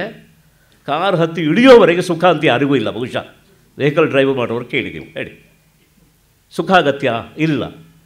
ಅಂದರೆ ಕಾಲಲ್ಲೇ ನಾವು ನಡ್ಕೊಂಡು ಹೋಗಿಲ್ಲ, ಬೇಗ ಸಮಯಕ್ಕೆ ಸರಿಯಾಗಿ ತಲುಪಿದವು ಎನ್ನುವುದು ಬಿಟ್ಟರೆ ಬೇರೆ ಯಾವ ಸುಖವೂ ಇರೋದಿಲ್ಲ. ಅಷ್ಟು ನಮಗೆ ಕಿರಿಕಿರಿ ಉಂಟಾಗತ್ತೆ. ಉದ್ವೇಗ ಆಗಬಾರದು ಅಂತ ನಾವು ಆ ವಸ್ತುವನ್ನು ತಗೊಂಡಿದ್ದು. ಕೆಲವೊಮ್ಮೆ ಡ್ರೈವಿಗೆ ಕೂತ್ಕೊಂಡು ಅದನ್ನು ಚಾಲೂ ಮಾಡುವಾಗಲೇ ಉದ್ವೇಗ ಆಗ್ಬೋದು. ಹೀಗೆ ಅಂದರೆ ನೀವು ಇದು ಒಂದು ಉದಾಹರಣೆ ಮಾತ್ರ. ಆದ್ದರಿಂದ ಒಂದು ಒಳ್ಳೆಯ ಮನಸ್ಸು ಅಂತಂದರೆ ಉದ್ವಿಗ್ನವಾಗದ ಮನಸ್ಸು, ಉದ್ವೇಗವನ್ನು ಉಂಟು ಮಾಡದ ಮನಸ್ಸು. ಇದನ್ನು ನಾವು ಗಮನಿಸ್ಕೊಳ್ಬೇಕು. ನಮ್ಮ ಕುಟುಂಬದಲ್ಲೇ ನಾವು ಗ್ರಹಿಸ್ಕೊಂಡು ಗೊತ್ತಾಗತ್ತೆ. ಕೆಲವೊಮ್ಮೆ ನಾವು ಮನೆಯೊಳಗೆ ಬರ್ತಾ ಇದ್ದಂತೆ ನಮ್ಮ ಹೆಂಡತಿಗೆ, ನಮ್ಮ ಮಕ್ಕಳಿಗೆ ಎಲ್ಲ ಉದ್ವೇಗ ಆಗತ್ತೆ. ಅಪ್ಪ ಬಂದುಬಿಟ್ರು ಅಂತ.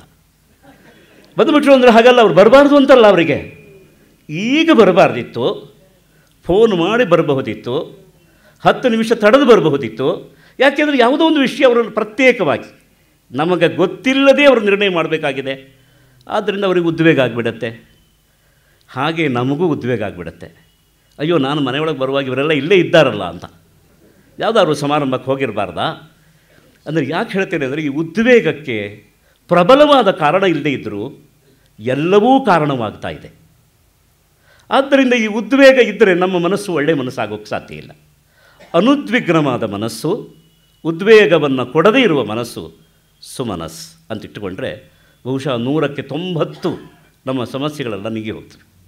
ಇಂತಹ ಒಂದು ಸೌಮನಸ್ಸು ಯಾರಲ್ಲಿದೆಯೋ ಅವನು ಎಂತಹ ಮಹಾನಗರದಲ್ಲಿದ್ದರೂ ಸುಖಿಯಾದ, ಶಾಂತನಾದ ಒಬ್ಬ ಜೀವಿಯಾಗಿರ್ತಾರೆ. ಈ ಸೌಮನಸ್ಸೆ ಮೊದಲು ನಿರ್ಮಾಣ ಆಯಿತು ಅಂತ ಇಟ್ಟುಕೊಳ್ಳಿ. ಇದು ಮಠಾಧೀಶರಿಗೂ ಕಷ್ಟ, ಅವರಿಗೂ ಸುಲಭ ಅಲ್ಲ. ಯಾಕೆ ಹೇಳ್ತಾ ಇದ್ದೇನೆ, ನಾವು ಅಂದ್ಕೊಂಡಿದ್ದೇವೆ ಸಂಸಾರವನ್ನು ಬಿಟ್ಟವರು ವಿರಕ್ತರಾದವರು ಅಂತ. ಅವರಿಗೆ ಮಠವನ್ನು ಹೇಗೆ ಮುನ್ನಡೆಸಬೇಕು, ಅಷ್ಟು ಶಿಷ್ಯರಿಗೆ ಏನು ವ್ಯವಸ್ಥೆ ಮಾಡಬೇಕು, ಆಗಾಗ ಫೋನ್ ಮಾಡಿ ಸ್ವಾಮೀಜಿ ನಮಗೆ ಈ ಕೆಲಸ ಮಾಡಿಕೊಡಿ ಅಂತ ಕೇಳುವವರಿಗೆಲ್ಲ ಹೇಗೆ ಮಾಡಿಕೊಡ್ಬೇಕು, ಮತ್ತು ಟಿ ವಿಯಲ್ಲಿ ಪತ್ರಿಕೆಗಳಲ್ಲಿ ಯಾವ ಪೋಸ್ಟ್ ಕೊಡಬೇಕು ಅನ್ನೋ ಅನೇಕ ಅವರಿಗೆಲ್ಲ ಉದ್ವೇಗಗಳೆಲ್ಲ ಇರುತ್ತೆ. ನಾನು ಯಾರನ್ನೂ ನಿಂದೆ ಮಾಡ್ತಾ ಇಲ್ಲ, ಉದ್ವೇಗವನ್ನು ತಪ್ಪಿಸಿಕೊಳ್ಳೋದಕ್ಕೆ ಆಗೋದಿಲ್ಲ ಅನ್ನೋದನ್ನು ಮಾತ್ರ ಹೇಳ್ತಾ ಇದ್ದಾರೆ. ದಯವಿಟ್ಟು ಯಾರು ತಪ್ಪು ತಿಳ್ಕೊಳ್ಬಾರ್ದು. ಆದ್ದರಿಂದ ಇಂತಹ ಒಂದು ಸೌಮನಸ್ಸೆ ಇದ್ದರೆ 100ಕ್ಕೆ 90 ಭಾಗ ಸಮಸ್ಯೆಗಳು ನೀಗ್ತವೆ. ಈ ಸೌಮನಸ್ಯದಿಂದ ನಿರ್ಮಾಣ ಆಗೋದು ಯಾವುದು ಅಂದರೆ ಸೌಶೀಲ್ಯ, ಒಳ್ಳೆಯ ಶೀಲ, ಒಳ್ಳೆಯ ನಡತೆ. ಬಹಳ ಕಠಿಣ ಆಗಿದೆ ಇವತ್ತು. ಒಳ್ಳೆಯ ನಡತೆಯನ್ನು ಉಳಿಸ್ಕೊಳ್ಳೋಕ್ಕಾಗೋದಿಲ್ಲ, ಬಹಳ ಕಷ್ಟ ಆಗತ್ತೆ. ಕೆಲವರು ತಿಳಿದು ತಪ್ಪು ಮಾಡ್ತಾರೆ, ಕೆಲವರು ತಿಳಿದೇ ತಪ್ಪು ಮಾಡ್ತಾರೆ, ಕೆಲವರು ಅಭ್ಯಾಸದಿಂದ ತಪ್ಪು ಮಾಡ್ತಾರೆ, ಕೆಲವರು ತಪ್ಪು ಮಾಡೋದನ್ನೇ ಸಭ್ಯತೆ ಅಂತ ಅಂದ್ಕೊಳ್ತಾರೆ. ಒಟ್ಟದಲ್ಲಿ ಎಲ್ಲ ತಪ್ಪು ಮಾಡ್ತಾನೆ ಇರ್ತಾರೆ. ಯಾಕೆ ಹೀಗಾಯಿತು ಅಂತ ಕೇಳಿದರೆ, ತಪ್ಪಿನಿಂದ ತಪ್ಪಿ ಇರೋದಕ್ಕೆ ನಮಗೆ ಸಾಧ್ಯ ಇಲ್ಲ, ತಪ್ಪನ್ನು ತಪ್ಪಿಸಿಕೊಳ್ಳೋದಕ್ಕೆ ಸಾಧ್ಯ ಇಲ್ಲ ಎನ್ನುವ ಒಂದು ಮಟ್ಟ ಬಂದಿದೆ. ನೋಡಿ, ಶೀಲ ಅಂತ ಬಂದಾಗ ಶೀಲದ ಬಗ್ಗೆ ಒಂದು ಒಳನೋಟವನ್ನು ಇಟ್ಕೊಂಡು ಯೋಚನೆ ಮಾಡಬೇಕು. ಬಹಳ ಜನ ಆಕ್ಷೇಪ ಮಾಡ್ತಾರೆ, ಶೀಲ ಅಂದರೆ ನಾವೊಂದು ಸಾಮಾಜಿಕ ಒಪ್ಪಂದ ತಾನೇ, ಕಿಸೆಯಲ್ಲಿರೋ ಹಣವನ್ನು ಎತ್ಕೊಳ್ಬಹುದು ಅಂತ ಮನೆಯಲ್ಲಿ ಒಂದು ಒಪ್ಪಂದ ಮಾಡ್ಕೊಂಡ್ಬಿಟ್ರೆ, ಯಾರು ಕಿಸೆಯಲ್ಲಿದ್ದರೂ ಕುಟುಂಬದವರೇ ಆದ್ದರಿಂದ, ಮನೆಯವರೇ ಆದ್ದರಿಂದ, ತಂದೆ ಇರಲಿ, ಮಗ ಇರಲಿ, ಹೆಂಡತಿ ಇರಲಿ, ಮಗಳಿರಲಿ, ಮನೆ ಖರ್ಚಿಗೆ ಯಾರ ಕಿಸೆಯಿಂದ ಬೇಕಾದ್ರೂ ತೆಕ್ಕೊಳ್ಬಹುದು ಅಂತ ಒಪ್ಪಂದ ಮಾಡ್ಕೊಂಡ್ಬಿಟ್ರೆ ಇದು ಅಪಹರಣ ಅಲ್ಲ? ಅಪಹರಣ ಆಗತ್ತಾ? ಆದ್ದರಿಂದ ಇದನ್ನು ನಾವು ಶೀಲವಲ್ಲ, ಶೀಲಭ್ರಂಶವಾಯಿತು ಅಂತ ಆಕ್ಷೇಪ ಮಾಡೋ ಹಾಗಿಲ್ಲ. ಅದೇ ಕೆಲವ್ರ ಬಳಿ ಶಿಸ್ತಿರುತ್ತೆ, ಪ್ರತಿಯೊಬ್ಬರಿಗೂ ಒಂದು ಅಕೌಂಟು, ಅವರವರು ಖರ್ಚು ಮಾಡುವಾಗ ಅವರ ಅಕೌಂಟಿಂದನೇ ಹಣ ತೆಕ್ಕೊಳ್ಬೇಕು ಅಂತ ಒಪ್ಪಂದ ಮಾಡ್ಕೊಂಡಿದ್ದರೆ, ಈ ಒಪ್ಪಂದಕ್ಕೆ ಮೀರಿ ಇನ್ನೊಬ್ಬನ ಕಿಸೆಯಿಂದ ಹಣವನ್ನು ಎತ್ತಿದರೆ ಅದು ಶೀಲಭ್ರಂಶ ಆಗತ್ತೆ, ಶೀಲ ಕೆಟ್ಟೋಯ್ತು ಅಂತ ನಾವು ಹೇಳ್ತೇವೆ. ಆದ್ದರಿಂದ ಶೀಲವೆಂಬುದು ಒಪ್ಪಂದ ತಾನೇ, ಅದ್ರ ಬಗ್ಗೆ ಯಾಕಷ್ಟಾಗಿ ತಲೆ ಕೆಡಿಸ್ಕೊಳ್ಬೇಕು ಅಂತ ಈ ಉದಾರವಾದಿಗಳು ಕೆಲವೊಮ್ಮೆ ಆಕ್ಷೇಪವನ್ನು ಎತ್ತಾರೆ. ಇದರ ಪ್ರಯೋಜನ ಏನು ಅಂತಂದರೆ, ಇವತ್ತು ಸಾಮಾಜಿಕವಾಗಿ ಯಾವ್ಯಾವುದನ್ನು ನಾವು ಅಪರಾಧ ಅಂತ ಗುರುತಿಸ್ತಾ ಇದ್ದೇವೆಯೋ ಅದೆಲ್ಲ ನಾವು ತಿಳ್ಕೊಂಡು ಪ್ರಮಾಣದ ಅಪರಾಧ ಅಲ್ಲ ಅಂತ ಹೇಳ್ಬೋದು. ಯಾಕೆಂದರೆ ಅದೊಂದು ಒಪ್ಪಂದ ತಾನೇ. ನಾವು ಬೀದಿಯಲ್ಲಿ ಹೋಗುವಾಗ ನಮ್ಮ ಹೆಂಡತಿಯನ್ನೇ ಜೊತೆ ಕೂಡಿಸ್ಕೊಂಡು ಹೋಗಬೇಕು ಅನ್ನೋದೊಂದು ಒಪ್ಪಂದ ತಾನೇ. ಅದನ್ನು ನೀವು ಈಗ ಒಪ್ಪಂದವನ್ನು ವಿಸ್ತಾರ ಮಾಡಿಕೊಂಡ್ರೆ ಅವಾಗ ಯಾವುದೂ ಅಪರಾಧ ಅಲ್ಲ ಅಂತ ಆಗತ್ತೆ. ಇನ್ನೊಬ್ಬನ ಕಿಸೆಯಿಂದ ಹಣ ಎತ್ತಿದ್ದೂ ಅಪರಾಧ ಅಲ್ಲ, ಇನ್ನೊಬ್ಬರಿಗೆ ಸುಳ್ಳು ಹೇಳಿದ್ದೂ ಅಪರಾಧ ಅಲ್ಲ, ಮತ್ತೊಬ್ಬನ ದಾರಿ ತಪ್ಪಿಸಿದ್ದೂ ಅಪರಾಧ ಅಲ್ಲ ಅಂತ ಆಗತ್ತೆ. ಈ ದೃಷ್ಟಿಯಿಂದ ಕೆಲವರು ಹಾಗೆ ಹೇಳ್ತಾರೆ. ಆದರೆ ಶೀಲ ಎಂಬ ಶಬ್ದ ನಮ್ಮ ಋಷಿಗಳು ಅದನ್ನು ಕೊಡುವಾಗ ಬಹಳ ಸೊಗಸಾಗಿದೆ. ಅದರ ಧಾತುವನ್ನು ಗಮನಿಸಬೇಕು. ಶೀಲ ಸಮಾಧವು ಅಂತ. ಈ ಶೀಲ ಎಂಬುದು ಸಮಾಧಿ ಅಂದರೆ ಅದೊಂದು ಸ್ವಸ್ಥತೆಯ ಮನಸ್ಸಿನ ಒಂದು ಧರ್ಮ. ಅದು ಸಮಾಧಿ ಅಂತ ತನ್ನಲ್ಲಿ ತಾನು ನೆಲೆಗೊಳ್ಳುವಂಥ ಒಂದು ಮನೋಧರ್ಮ. ಅದು ತನ್ನಲ್ಲಿ ತಾನು ನೆಲೆಗೊಳ್ಳುವ ಮನೋಧರ್ಮ ಎಂಬುದು ಸಮಾಧಿ. ಈ ಸಮಾಧಿಯಿಂದ ಯಾವ್ಯಾವುದು ಗುಟುಕನ್ನು ಪಡೆದಿರತ್ತೋ, ಬಲವನ್ನು ಪಡೆದಿರತ್ತೋ ಅದೆಲ್ಲ ಶೀಲ. ಸಮಾಧಿ ಭಂಗಕ್ಕೆ ಯಾವ್ಯಾವುದು ಕಾರಣವಾಗತ್ತೋ ಅದೆಲ್ಲ ಅಶ್ಲೀಲ. ಅದು ಯಾವುದಾದ್ರೂ ಅದು ಶೀಲಭ್ರಂಶ. ಅದು ಈ ಹಿನ್ನೆಲೆಯಿಂದ ನೋಡಿದರೆ ಕುಟುಂಬ ಜೀವನದಲ್ಲಿ ಮೊಟ್ಟ ಮೊದಲು ನಮಗೆ ಬೇಕಾದದ್ದು ಸೌಶೀಲ್ಯ. ಒಂದು ಮಗುವನ್ನು ನಾವು ನಮ್ಮ ಆಸೆಗಾಗಿ, ನಮ್ಮ ವಿನೋದಕ್ಕಾಗಿ ಅಳಿಸಿದರೆ ಅಶ್ಲೀಲ ಆಗತ್ತೆ. ಯಾಕೆಂದರೆ ಮಗುವಿಗೆ ನಗುವುದು ಸಹಜದ ಸ್ವಭಾವ. ಅದು ಪ್ರಸನ್ನವಾಗಿರುವುದು ಅದರ ಸಹಜ ಸ್ಥಿತಿ. ನಮ್ಮ ಮುದ್ದಿಗಾಗಿ ಕೆಲವರು ಚಕ್ಕನ್ನು ಹಿಡಿದು ಎಳೆದು ಬಿಡ್ತಾರೆ ಪಾಪ. ಅವರಿಗೆ ಮುದ್ದು ಅಂತ, ಅಯ್ಯೋ ಮುದ್ದು ಅಂತ ಗುದ್ದು ಬಿಡ್ತಾರೆ ಪಾಪ. ಯಾಕೆ ಹೀಗಾಯಿತು ಅಂತಂದರೆ ಪಾಪ ಅವ್ರಿಗೆ ಹಾಗೆ ಮಾಡದೇ ಇದ್ದರೆ ಅವ್ರ ಮುದ್ದು ವ್ಯಕ್ತವಾಗೋಲ್ಲ, ಆ ಮಗುವಿಗೆ ತಡ್ಕೊಳ್ಳೋಕ್ಕಾಗೋಲ್ಲ. ಇದೊಂದು ಅಶ್ಲೀಲ ಅಂತ ನಮಗೆ ಅನಿಸಿಲ್ಲ ನೋಡಿ. ಯಾಕೆ? ಅದು ನಿಜವಾಗಿ ಮಗುವಿನ ಸಮಾಧಿ ಸ್ಥಿತಿ ಇದೆಯಲ್ಲ, ಸಹಜ ಸ್ಥಿತಿ, ಅದನ್ನು ಭಂಗಪಡಿಸುತ್ತೆ. ಆದ್ದರಿಂದ ಅದು ಅಶ್ಲೀಲ. ಯಾವುದು ಸಮಾಜದ ಒಬ್ಬೊಂದು ಸ್ವಸ್ಥ ಮನಸ್ಸಿನ ಸಮಾಧಾನ ಸ್ಥಿತಿಯನ್ನು, ನಾನು ಸ್ವಲ್ಪ ಬೇರೆ ಬೇರೆ ಶಬ್ದವನ್ನು ಪ್ರಯೋಗ ಮಾಡಿ ನಿಮ್ಮ ಹತ್ತಿರ ಬರೋದಕ್ಕೆ ಮನಸ್ಸು ಮಾಡ್ತಾ ಇದ್ದೇನೆ. ಸಮಾಧಿ, ಸಮಾಧಾನ ಬಹಳ ದೂರದ ಶಬ್ದ ಅಲ್ಲ, ಹತ್ತಿರದವಾದ ಶಬ್ದಗಳೇ ಅದು. ಸಮಾಧಾನ ಎಂಬ ಶಬ್ದ ನಮಗೆ ಗೊತ್ತಿದೆ. ಸ್ವಲ್ಪ ಸಮಾಧಾನ ಮಾಡ್ಕೋ ಅಂತಂದ್ರೆ ನಿನ್ನ ಸ್ಥಿತಿಗೆ ನೀನು ಬಾ ಅಂತ ನಾವು ಹೇಳ್ತೇವೆ. ಆದ್ದರಿಂದ ಸಮಾಧಾನಕ್ಕೆ, ಸಮಾಧಿಗೆ ಯಾವುದು ಭಂಗವನ್ನು ಮಾಡತ್ತೆಯೋ ಅದು ಅಶ್ಲೀಲ. ಯಾವುದು ಸಮಾಧಾನವನ್ನು ಉಳಿಸತ್ತೆಯೋ, ಸಾಮೂಹಿಕವಾಗಿ ಸಮಾಧಾನವನ್ನು ಯಾವುದು ಬೆಳೆಸತ್ತೆಯೋ ಅದು ಶೀಲ. ಈ ಶೀಲವನ್ನು ಕಾಪಾಡಿಕೊಳ್ಳೋದೇ ಸೌಶೀಲ್ಯ.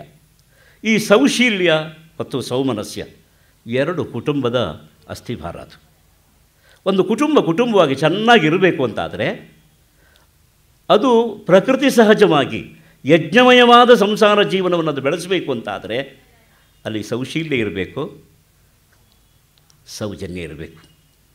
ಇದೇ ಋಷಿಗಳು ಕೊಟ್ಟಂತಹ ಒಂದು ಕೌಟುಂಬಿಕ ಚಿತ್ರಣ. ಅದು ಈ ಚಿತ್ರಣವನ್ನು ಹಿನ್ನೆಲೆಯಾಗಿ ಭಾವಿಸ್ಕೊಂಡ್ರೆ ದಶರಥನ ಕುಟುಂಬ ಹೇಗಿತ್ತು, ಅಲ್ಲಿಯ ಸೌಮನಸ್ಯ ಮತ್ತು ಸೌಶೀಲ್ಯಗಳಲ್ಲಿ ಕದಡಿದವರು ಯಾರು, ಅವರು ಹೇಗೆ ಕದಡಿದರು, ಈ ಸೌಶೀಲ್ಯ ಕದಡಿದಾಗ ಸೌಮನಸ್ಯ ಹೇಗೆ ಕೆಟ್ಟು ಹೋಯಿತು, ಮನಸ್ಸು ಯಾವುದೋ ಒಂದು ಮನಸ್ಸು ಕೆಟ್ಟರೂ ಉಳಿದು ಎಷ್ಟು ಒಳ್ಳೆಯ ಮನಸ್ಸಾದರೂ ಆ ಮನಸ್ಸು ಹೇಗೆ ಕಷ್ಟಪಡತ್ತೆ, ಅದು ಒಡೆದು ದೂರ ಹೇಗೆ ಹೋಗುತ್ತೆ, ಇದನ್ನೆಲ್ಲ ನಾವು ಗಮನಿಸೋದಕ್ಕೆ ಸಾಧ್ಯ ಇದೆ.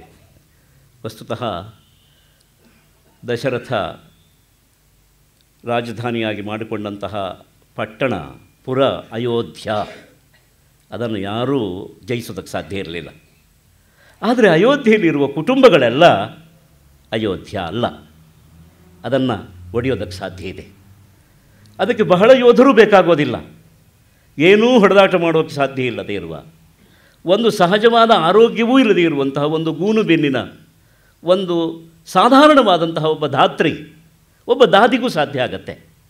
ನಗರ ಮಾತ್ರ ಅಯೋಧ್ಯವೇ ಹೊರತು ಅಲ್ಲಿರುವ ಸಂಸಾರ ಕುಟುಂಬಗಳೆಲ್ಲ ಅಯೋಧ್ಯ ಅಲ್ಲ ಎನ್ನುವುದನ್ನು ವಾಲ್ಮೀಕಿಗಳು ಬಹಳ ಸೊಗಸಾಗಿ ಇಲ್ಲಿ ಚಿತ್ರಿಸ್ತಾರೆ. ಅದನ್ನು ನಾವು ನೋಡೋದಕ್ಕೆ ಇನ್ನು ಈ 4 ದಿವಸಗಳಲ್ಲಿ ನಾವು ಅದನ್ನು ಒಟ್ಟು ನೋಡ್ತಾ ಇದ್ದೇವೆ.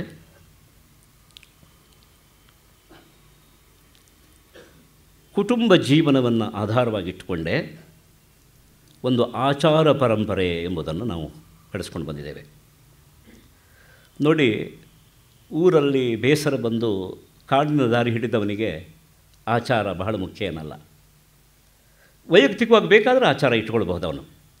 ಆದರೆ ಆಚಾರ ಬಹಳ ಮುಖ್ಯವಾದದ್ದು ಯಾರಿಗೆ ಅಂತಂದರೆ ಊರಿನಲ್ಲಿ ವಾಸ ಮಾಡೋವರಿಗೆ, ಕುಟುಂಬವನ್ನು ಆಶ್ರಯಿಸಿದವರಿಗೆ, ಸಂಸಾರಿಗಳಿಗೆ.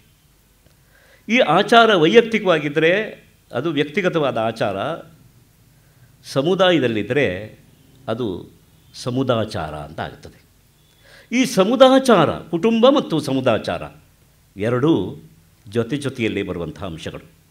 ವಾಲ್ಮೀಕಿಗಳು ಈ ಕಾಂಡದುದ್ದಕ್ಕೂ ಈ ಸಮುದಾಚಾರವನ್ನು ಬಹಳ ಚೆನ್ನಾಗಿ, ಬಹಳ ಅಚ್ಚುಕಟ್ಟಾಗಿ ತೋರಿಸ್ಕೊಡ್ತಾ ಇದ್ದಾರೆ. ಒಳ್ಳೆಯ ಕುಟುಂಬಿ ಆಗಬೇಕಿದ್ದರೆ ಕುಟುಂಬದಲ್ಲಿ ಒಳ್ಳೆಯ ಸಮುದಾಚಾರ ಇರಬೇಕು. ಇಂತಹ 100 ಕುಟುಂಬ ಚೆನ್ನಾಗಿರಬೇಕಿದ್ದರೆ 100 ಕುಟುಂಬದವರು ಬೀದಿಗೆ ಬರುವಾಗಲೂ ಸಮುದಾಚಾರವನ್ನು ಚೆನ್ನಾಗಿಟ್ಕೊಳ್ಬೇಕು. ಅದು ಸಾಮೂಹಿಕವಾದ ಒಂದು ನಡೆ, ಸಾಮೂಹಿಕವಾದಂಥ ಒಂದು ಆಚಾರ ಸಂಹಿತೆ, ಒಂದು ಆಚಾರ ಪದ್ಧತಿ. ಈ ಸಮುದಾಚಾರವನ್ನು ರೂಪಿಸಿದ್ದಾರೆ. ಒಂದು ಕಡೆಗೂ ಶಾಸ್ತ್ರವಾಕ್ಯವನ್ನು ವಾಲ್ಮೀಕಿಗಳು ಕೋಟ್ ಮಾಡೋದಿಲ್ಲ. ಎಷ್ಟು ಆಶ್ಚರ್ಯಕರವಾಗಿದೆ ಅಂದರೆ, ಅವರು ಆಡಿದ ಮಾತು ಶಾಸ್ತ್ರ ಆಗತ್ತೆ, ಮತ್ತು ಶಾಸ್ತ್ರದ ವಾಕ್ಯವನ್ನು ಕೊಟೇಶನ್ ಯಾಕೆ ಕೊಡಬೇಕು ಅವರು? ಈ ಕೊಟೇಶನ್ ಕೊಡೋದೆಲ್ಲ ಯಾಕೆ ಅಂದರೆ, ನಮ್ಮ ಮಾತು ಅಷ್ಟು ಎತ್ತರದ ಮಾತು ಅಲ್ಲ ಎನ್ನುವ ತಿಳುವಳಿಕೆಯಿಂದ ತಾನೇ ನಾವು ಕೊಡೋದು.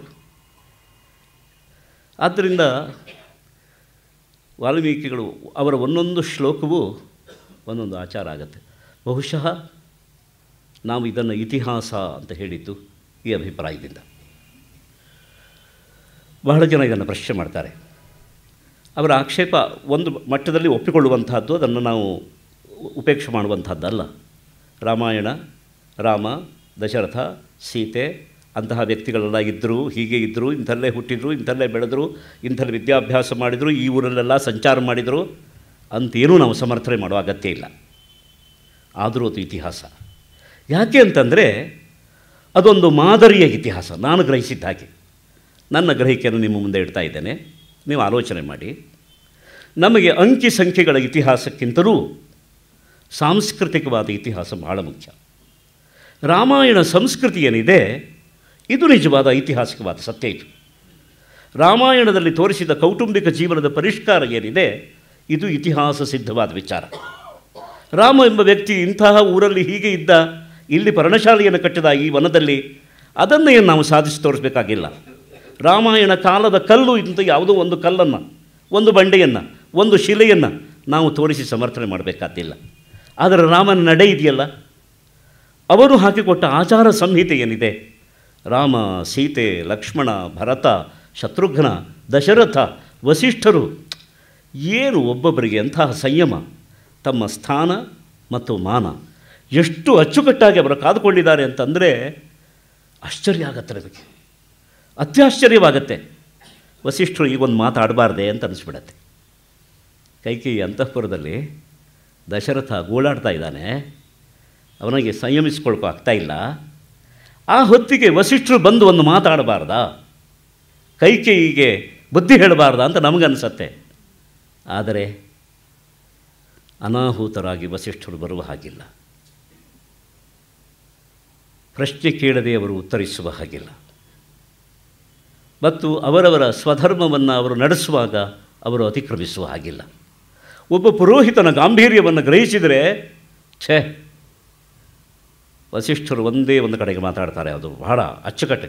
ರಾಮನಿಗೆ ಮೊದಲು ಅಭಿಷೇಕದ ಪೂರ್ವ ಸಿದ್ಧತೆಗಳನ್ನು ಮಾಡಿಸುವಾಗ ಉಪವಾಸಾದಿ ವ್ರತವನ್ನು ಉಪದೇಶ ಕೊಟ್ಟಂತಹ ವಸಿಷ್ಠರು ಕೌಟುಂಬಿಕ ಜೀವನದಲ್ಲಿ ಮಾತಾಡೋದು ಒಮ್ಮೆ, ಅದನ್ನು ಗ್ರಹಿಸಬೇಕು ನಾವು. ಭಾಳ ಚೆನ್ನಾಗಿದೆ. ಆ ಭಾಗವನ್ನು ನಾನು ಮುಂದಕ್ಕೆ ವಿವರಿಸ್ತೇನೆ. ಅಂದರೆ ಅವರ ಸ್ಥಾನ ಮತ್ತು ಮಾನ, ಒಂದು ಮರ್ಯಾದ, ಅಳತೆ, ಒಂದು ಸೀಮೆ, ಆ ಸೀಮೆಯ ಒಳಗೆ ಅವರು ಎಷ್ಟು ಪೂರ್ಣರಾಗಿದ್ದಾರೆ, ಎಷ್ಟು ಸಂಯಮಿಗಳಾಗಿದ್ದಾರೆ, ಮತ್ತು ಎಷ್ಟು ಶಿಸ್ತನ್ನು ಇಟ್ಟುಕೊಂಡಿದ್ದಾರೆ. ಹೊಸ ಭಾಷೆಯಲ್ಲಿ ಹೇಳೋದಾದರೆ ಡಿಸಿಪ್ಲಿನ್, ಆ ಶಿಸ್ತು, ಅದು ಸಮುದಾಚಾರದ ಒಂದು ಸಂಹಿತೆ. ಅದು ಆ ಸಂಹಿತೆಯನ್ನು ಇಡೀ ಅಯೋಧ್ಯಾಕಾಂಡದಿಂದ ನಾವು ಗ್ರಹಿಸ್ಬೋದು. ಮಂಥರೆ ಚಾಡಿ ಹೇಳಿದ್ದವುದು. ಚಾಡಿ ಹೇಳೋದಕ್ಕೂ ಒಂದು ವ್ಯವಸ್ಥೆ ಇದೆ, ಅದನ್ನು ಗ್ರಹಿಸಬೇಕು. ಅವಳು ಎಷ್ಟು ಕ್ರಮಬದ್ಧವಾಗಿ ಎಲ್ಲಿ ಹೇಗೆ ಚಾಡಿ ಹೇಳಿದ್ಲು. ಉಪಜಾಪ, ಜಪ ಮಾಡೋ ಜಾಗದಲ್ಲಿ ಉಪಜಾಪ ಮಾಡಲಿಲ್ಲ ಅವಳು. ಎಷ್ಟೋ ಸಾರಿ ಗೊತ್ತಿಲ್ಲದೆ ಜಪ ಮಾಡೋ ಜಾಗದಲ್ಲಿ ಉಪಜಾಪ ಮಾಡಿಬಿಡ್ತಾರೆ. ಯಾಕೆ? ಜಾಪ, ಉಪಜಾಪ ಎಂಬುದು ಜಪಕ್ಕೆ ಹತ್ತಿರ ಅಂತ. ಜಪ ಮಾಡೋ ಜಾಗದಲ್ಲಿ ಜಪವೇ. ಅಂದರೆ ಯಾಕೆ ಹೇಳ್ತೇನೆ ಅಂತಂದರೆ, ಆ ಸಮುದಾಚಾರದ ಕಲ್ಪನೆ ನಮಗೆ ಸಿಗೋದು ಅಯೋಧ್ಯಾಕಾಂಡದಲ್ಲಿ. ಅಯೋಧ್ಯಾಕಾಂಡದಲ್ಲಿ ಮಾನವ ಒಂದು ಸಮುದಾಚಾರ, ಕಿಷ್ಕಿಂಧಾಕಾಂಡದಲ್ಲಿ ವಾನರ ಸಮುದಾಚಾರ, ಮತ್ತು ಸುಂದರಕಾಂಡ, ಯುದ್ಧಕಾಂಡಗಳಲ್ಲಿ ರಾಕ್ಷಸ ಸಮುದಾಚಾರ, ಈ 3 ಮಾದರಿಗಳನ್ನು ವಾಲ್ಮೀಕಿಗಳು ಅದ್ಭುತವಾಗಿ ಕೊಟ್ಟಿದ್ದಾರೆ. ನಾವು ಇದನ್ನು ಗಮನಿಸಿದರೆ ಇವತ್ತು ನಮ್ಮಲ್ಲಿ ಯಾವ ಸಮುದಾಚಾರ ಇದೆ ಅಂತ ನಾವೇ ಪರೀಕ್ಷೆ ಮಾಡ್ಕೊಳ್ಬೋದು. ಅದಕ್ಕೆ ಬೇರೆಯವರ ವಿಮರ್ಶೆಯನ್ನು ನಾವು ಕಾಯಬೇಕಾದ ಅಗತ್ಯ ಇಲ್ಲ. ನಮಗೆ ಗೊತ್ತಾಗತ್ತೆ ನಮ್ಮಲ್ಲಿ ಯಾವ್ಯಾವುದು ಸೇರ್ಕೊಂಡ್ಬಿಟ್ಟಿದೆ ಅಂತ.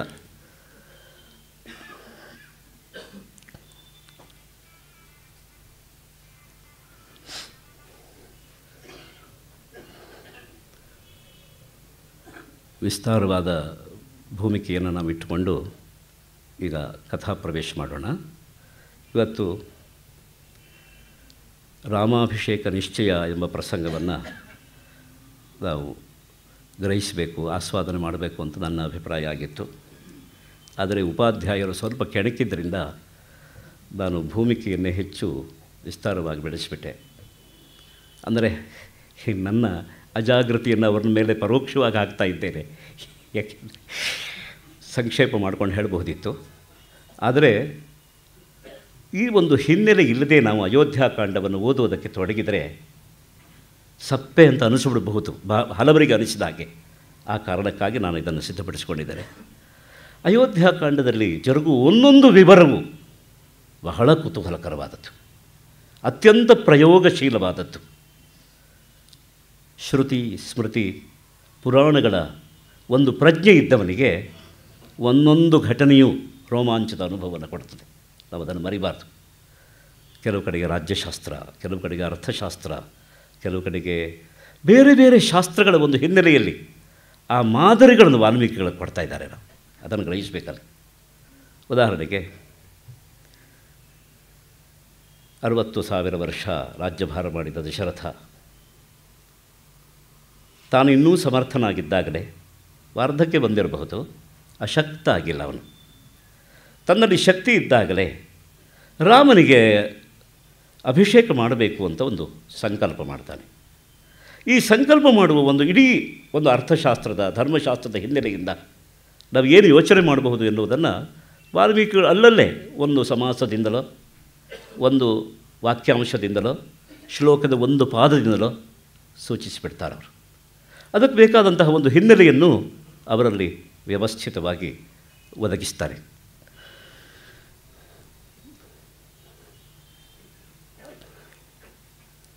ಸೀತಾ ಕಲ್ಯಾಣ ನಾವು ಹಿಂದೆ ಆ ಪ್ರಸಂಗವನ್ನು ವಿಸ್ತಾರವಾಗಿ ಅನುಭವಿಸಿದ್ದೇವೆ, ಆಸ್ವಾದನೆ ಮಾಡಿದ್ದೇವೆ.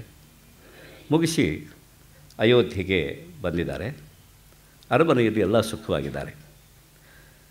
ಉಪಾಧ್ಯಾಯರು ಹೇಳುವ ಹಾಗೆ ಮೊದಲನೇ ಶ್ಲೋಕ ಏನು ಹೇಳುತ್ತೆ, ಒಂದು ಕಥೆಯನ್ನು ಹೇಳುತ್ತೆ. ಪ್ರಾರಂಭದಲ್ಲಿ ಭರತ ಮತ್ತು ಶತ್ರುಘ್ನರನ್ನು ಅವರ ಸೋದರ ಮಾವನ ಮನೆಗೆ ಕಳಿಸ್ಕೊಟ್ಟಿದ್ದಾರೆ ಅಂತ.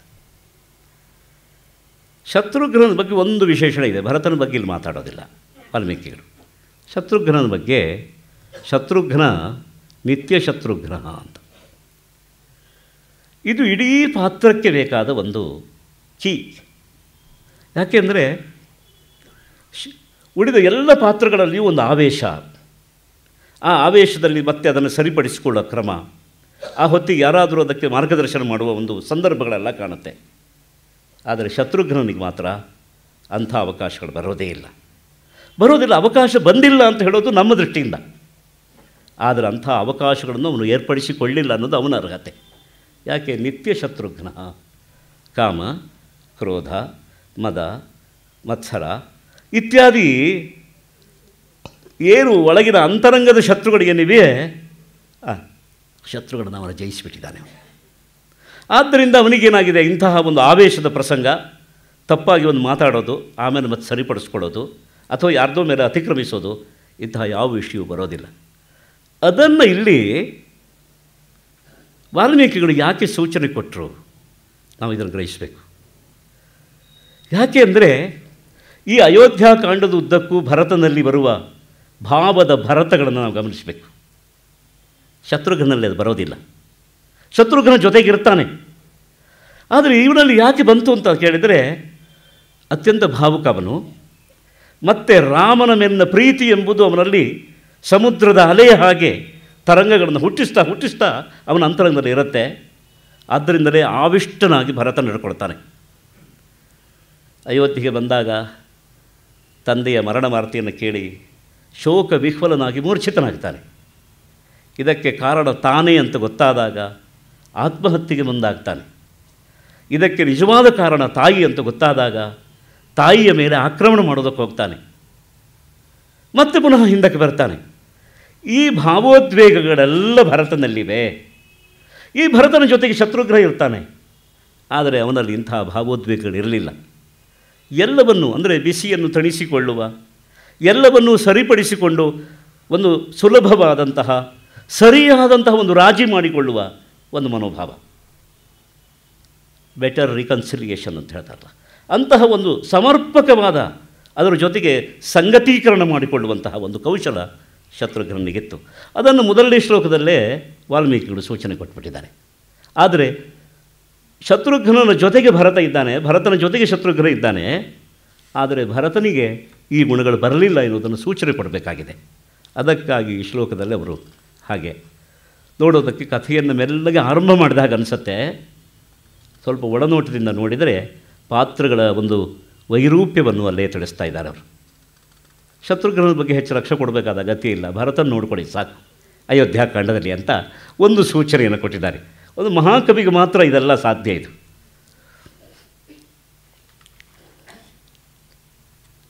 ದಶರಥನಿಗೆ ತನ್ನ 4 ಮಕ್ಕಳ ಬಗ್ಗೆ ಬಹಳ ಪ್ರೀತಿ ಇತ್ತು.